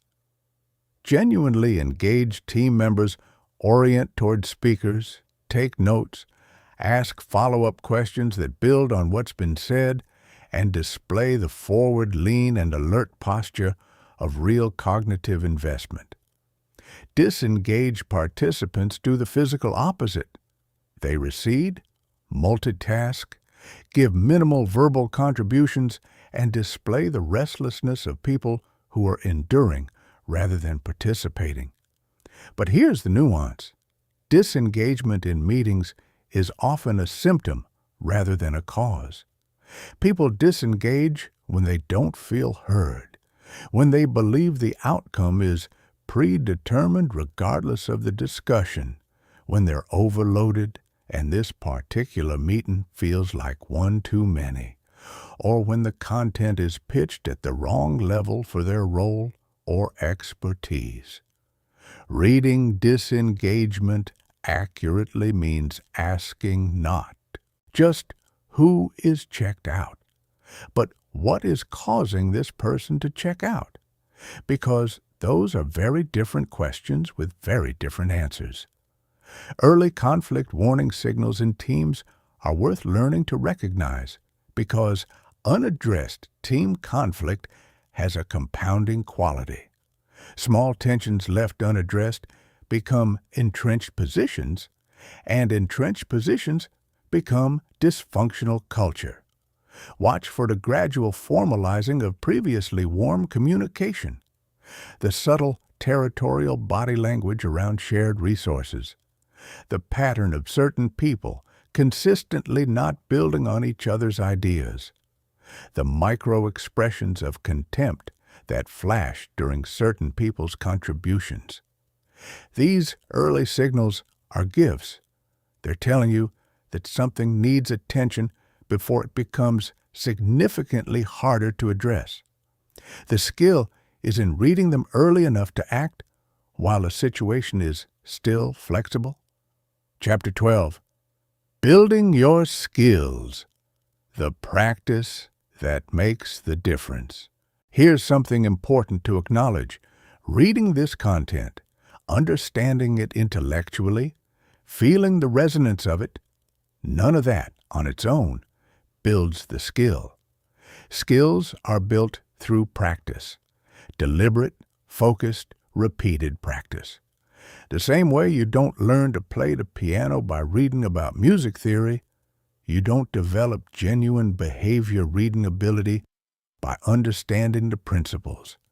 You develop it by showing up, paying attention, making assessments, checking your accuracy, and doing it again. Here's how to build these skills methodically, in the real world, with real people, starting today. Single channel focus. First, the most common mistake beginners make is trying to observe everything at once: face, body, voice, context, digital behavior, cultural factors, simultaneously. The result is cognitive overwhelm that actually reduces observation quality rather than improving it. Start with a single channel. Spend one full week focused exclusively on facial expressions. Every conversation you have, every interaction you observe, just the face. Notice micro-expressions. Practice distinguishing genuine from performed emotions. Pay attention to the moments when the face shifts before the words arrive. The following week, shift to body language only. Ignore faces, ignore voices, just bodies. Posture, gesture, spatial positioning, movement quality. Build that layer of observation independently before combining it with facial reading, then voices, then context, then the integration of multiple channels simultaneously. This staged approach builds genuine competence at each level before adding complexity. It's slower at the start and dramatically faster overall. People watching as practice public spaces are extraordinary behavior reading laboratories. Airports especially. In an airport, you have an endlessly varied population of people in genuine emotional states. The joy of reunion, the grief of departure, the anxiety of travel, the frustration of delays, the boredom of waiting, the excitement of adventure. And because these emotions are real and often intense, they create clear, readable behavioral signatures. Sit in a terminal or a coffee shop with no phone in hand. Just watch. Practice reading emotional states from a distance. Just body language and facial expression, no audio. Then see if you can find contextual clues that confirm or challenge your reading. The tearful goodbye at the departure gate, the reunion embrace, the family clearly navigating a difficult conversation. You're not invading their privacy. You're doing what human brains were designed to do in public spaces where people know they're visible. You're just doing it consciously and deliberately rather than passively and unconsciously. Video analysis for controlled practice documentary interviews and long-form podcasts filmed on video are excellent controlled practice environments. You can pause, rewind, study a particular microexpression frame by frame. You can watch with sound off to practice reading body language without vocal cues. You can listen with your eyes closed to practice reading emotion from voice alone. Biographical documentaries are particularly valuable because you often get context. You know what was happening in this person's life at the time of the interview, which lets you check your behavioral readings against that context. Did they show the stress signals you'd expect? Did their emotional expression match what they later revealed they were experiencing? Record yourself occasionally, too. Watch your own behavioral patterns during different emotional states. This builds the internal kinesthetic awareness that makes you much better at recognizing these same patterns from the outside. Accuracy feedback systems. Unverified practice builds habits, but not necessarily accurate ones. What accelerates skill development dramatically is feedback on your assessments. In relationships where it's appropriate, practice making behavioral observations and then checking them. You seemed a little distracted during dinner. Was there something on your mind? If they confirm that yes, there was something, you've just validated an observation and reinforced an accurate reading. If they say no, they were just tired, you've learned something about how tiredness reads differently from distraction in this person. This kind of humble, curious checking, done with care for the relationship rather than as a demonstration of your skills, builds calibration faster than any other method. The daily observation. Challenge, set small, specific daily practice goals. Not, I will read everyone better today. That's too vague to be useful. Instead, today, I will notice 3 instances of genuine versus performed emotion. Or, today, I will pay attention to how one person's body language shifts across different topics of conversation. Or, today, I will practice reading the emotional state of whoever I'm talking to on the phone purely from their voice. Small, specific, consistent practice builds expertise more reliably than occasional intensive effort. 10 minutes of focused attention every day compounds into genuine skill over weeks and months. Sporadic bursts of observation followed by long inattention do not. Chapter 13. Common mistakes and how to avoid them. Every skill has its characteristic failure modes. Knowing them in advance doesn't make you immune to them, but it does make you significantly less likely to fall into them without noticing. The single signal trap. This is the most common mistake in behavior reading, and it remains tempting even for experienced observers. Seeing one signal, crossed arms, averted gaze, a vocal hesitation, and drawing a conclusion from that single data point alone. Crossed arms mean defensiveness. Averted eyes mean deception. A pause before answering means a lie.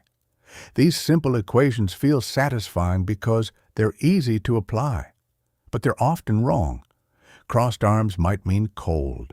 Averted eyes might mean cultural respect. A pause before answering might mean genuine consideration. Always look for clusters. Multiple signals pointing in the same direction simultaneously. One cloud isn't a storm. 5 dark clouds, dropping temperature, rising wind, and distant thunder. That's a storm. Projection bias. Your own emotional state powerfully filters what you see in others. When you're feeling insecure, neutral behaviors begin to look like rejection. When you're excited, polite engagement begins to look like shared enthusiasm. When you're anxious, normal pauses begin to feel like ominous silences. Before making any behavioral assessment, check in with yourself. What emotional state are you currently in? How might that state be coloring your interpretation of what you're observing?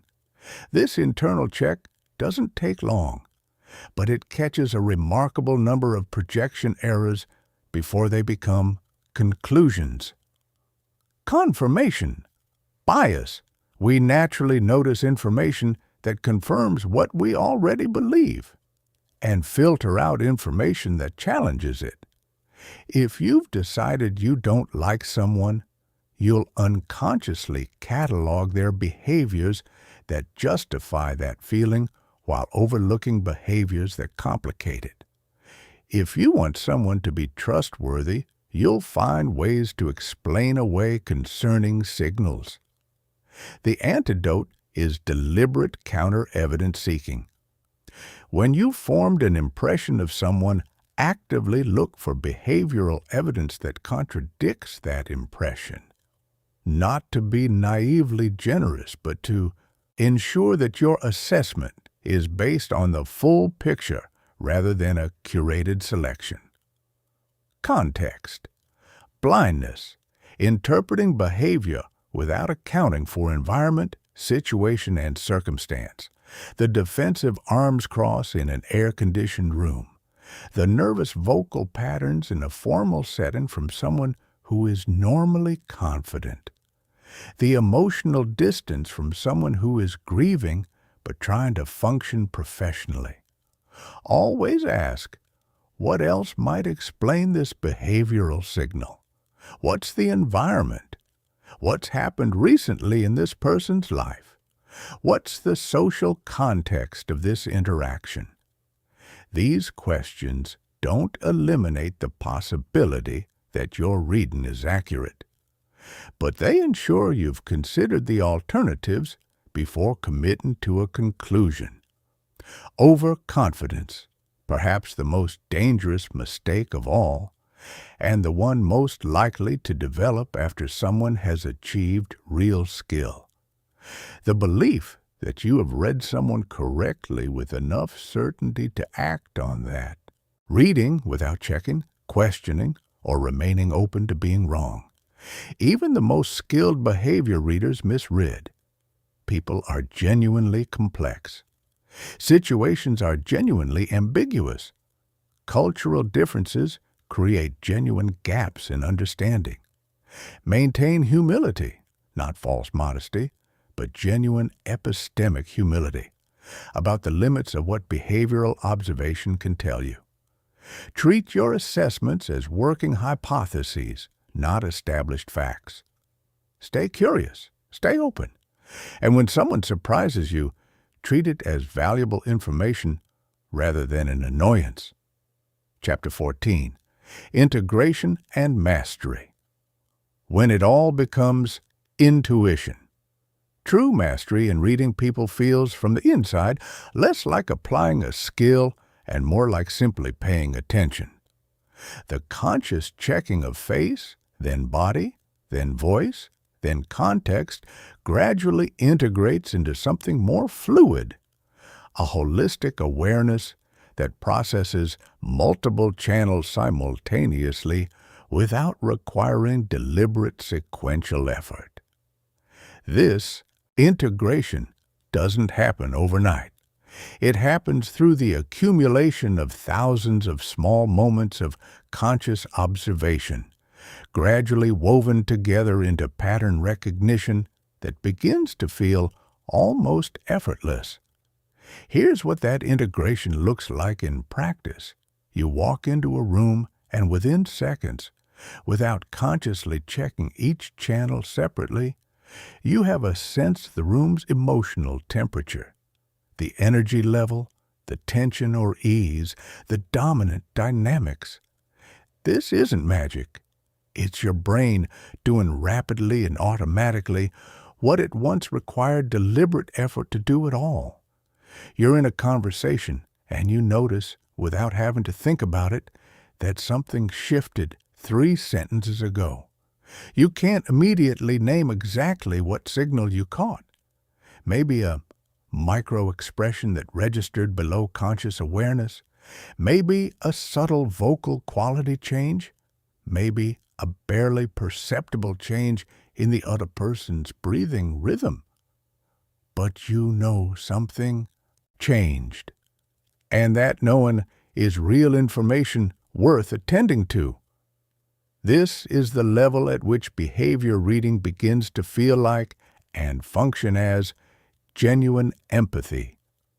Not the performance of empathy, not the assertion of empathy, but the actual lived experience of being attuned to another human being at a level that transcends words. At this level, the skill also becomes self-reinforcing. The more accurately you read people, the more effectively you respond to them. And the more effectively you respond to them, the more they trust you, open up to you, and allow you to see them more clearly. The skill and the relationship quality develop together, each making the other deeper. Teaching, as Mastery 1, of the surest signs that you've genuinely integrated a skill is the ability to teach it clearly. When you can explain to someone else in plain, accessible language, not just what to look for, but why it matters, what it means, and how to distinguish it from superficially similar signals. You've understood it at a level that purely personal practice doesn't always achieve. Find opportunities to share what you're learning, not as performance or demonstration, but as genuine contribution. A conversation with a friend about how to navigate a difficult relationship. A thought you share with a colleague about what you noticed in a challenging meeting. A gentle observation you offer to someone who's struggling to understand why an interaction went wrong. Teaching forces clarity, and clarity deepens mastery. Chapter 15, Mastering Human Psychology for Lifelong Success. The journey that never ends.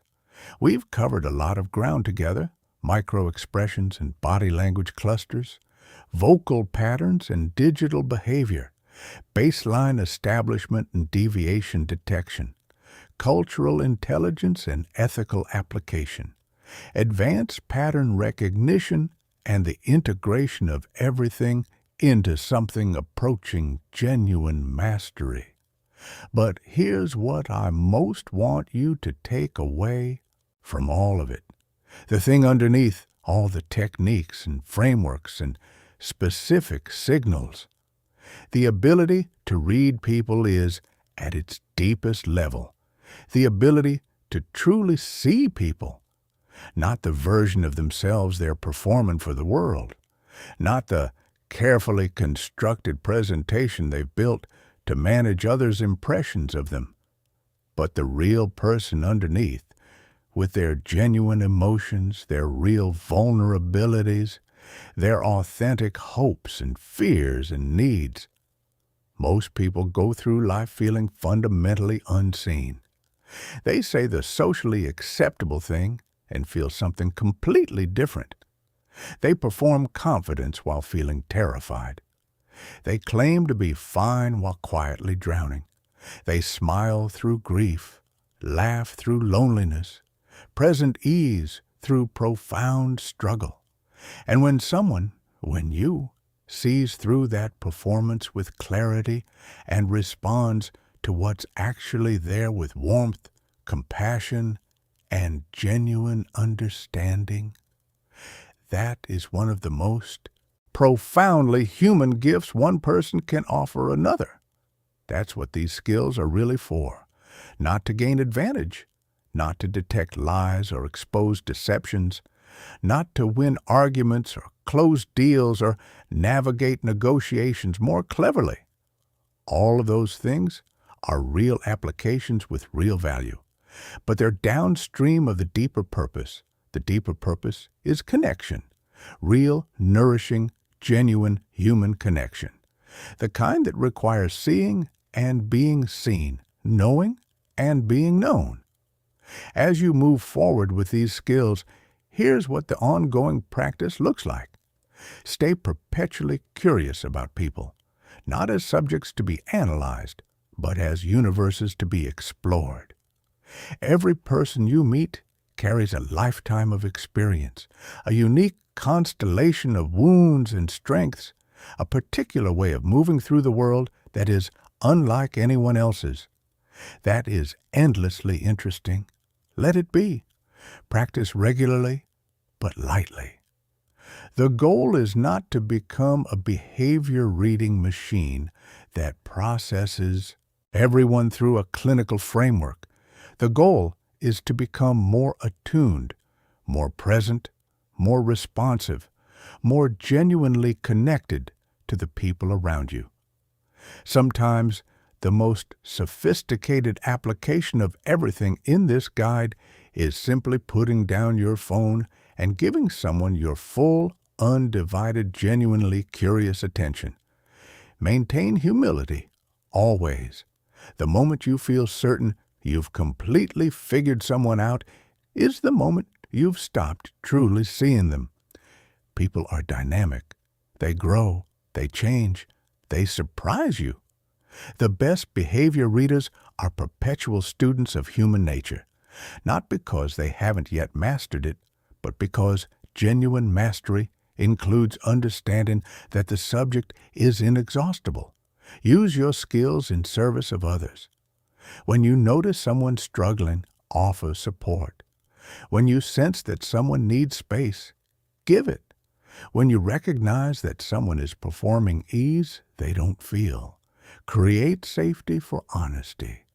When you see someone being overlooked in a room, include them.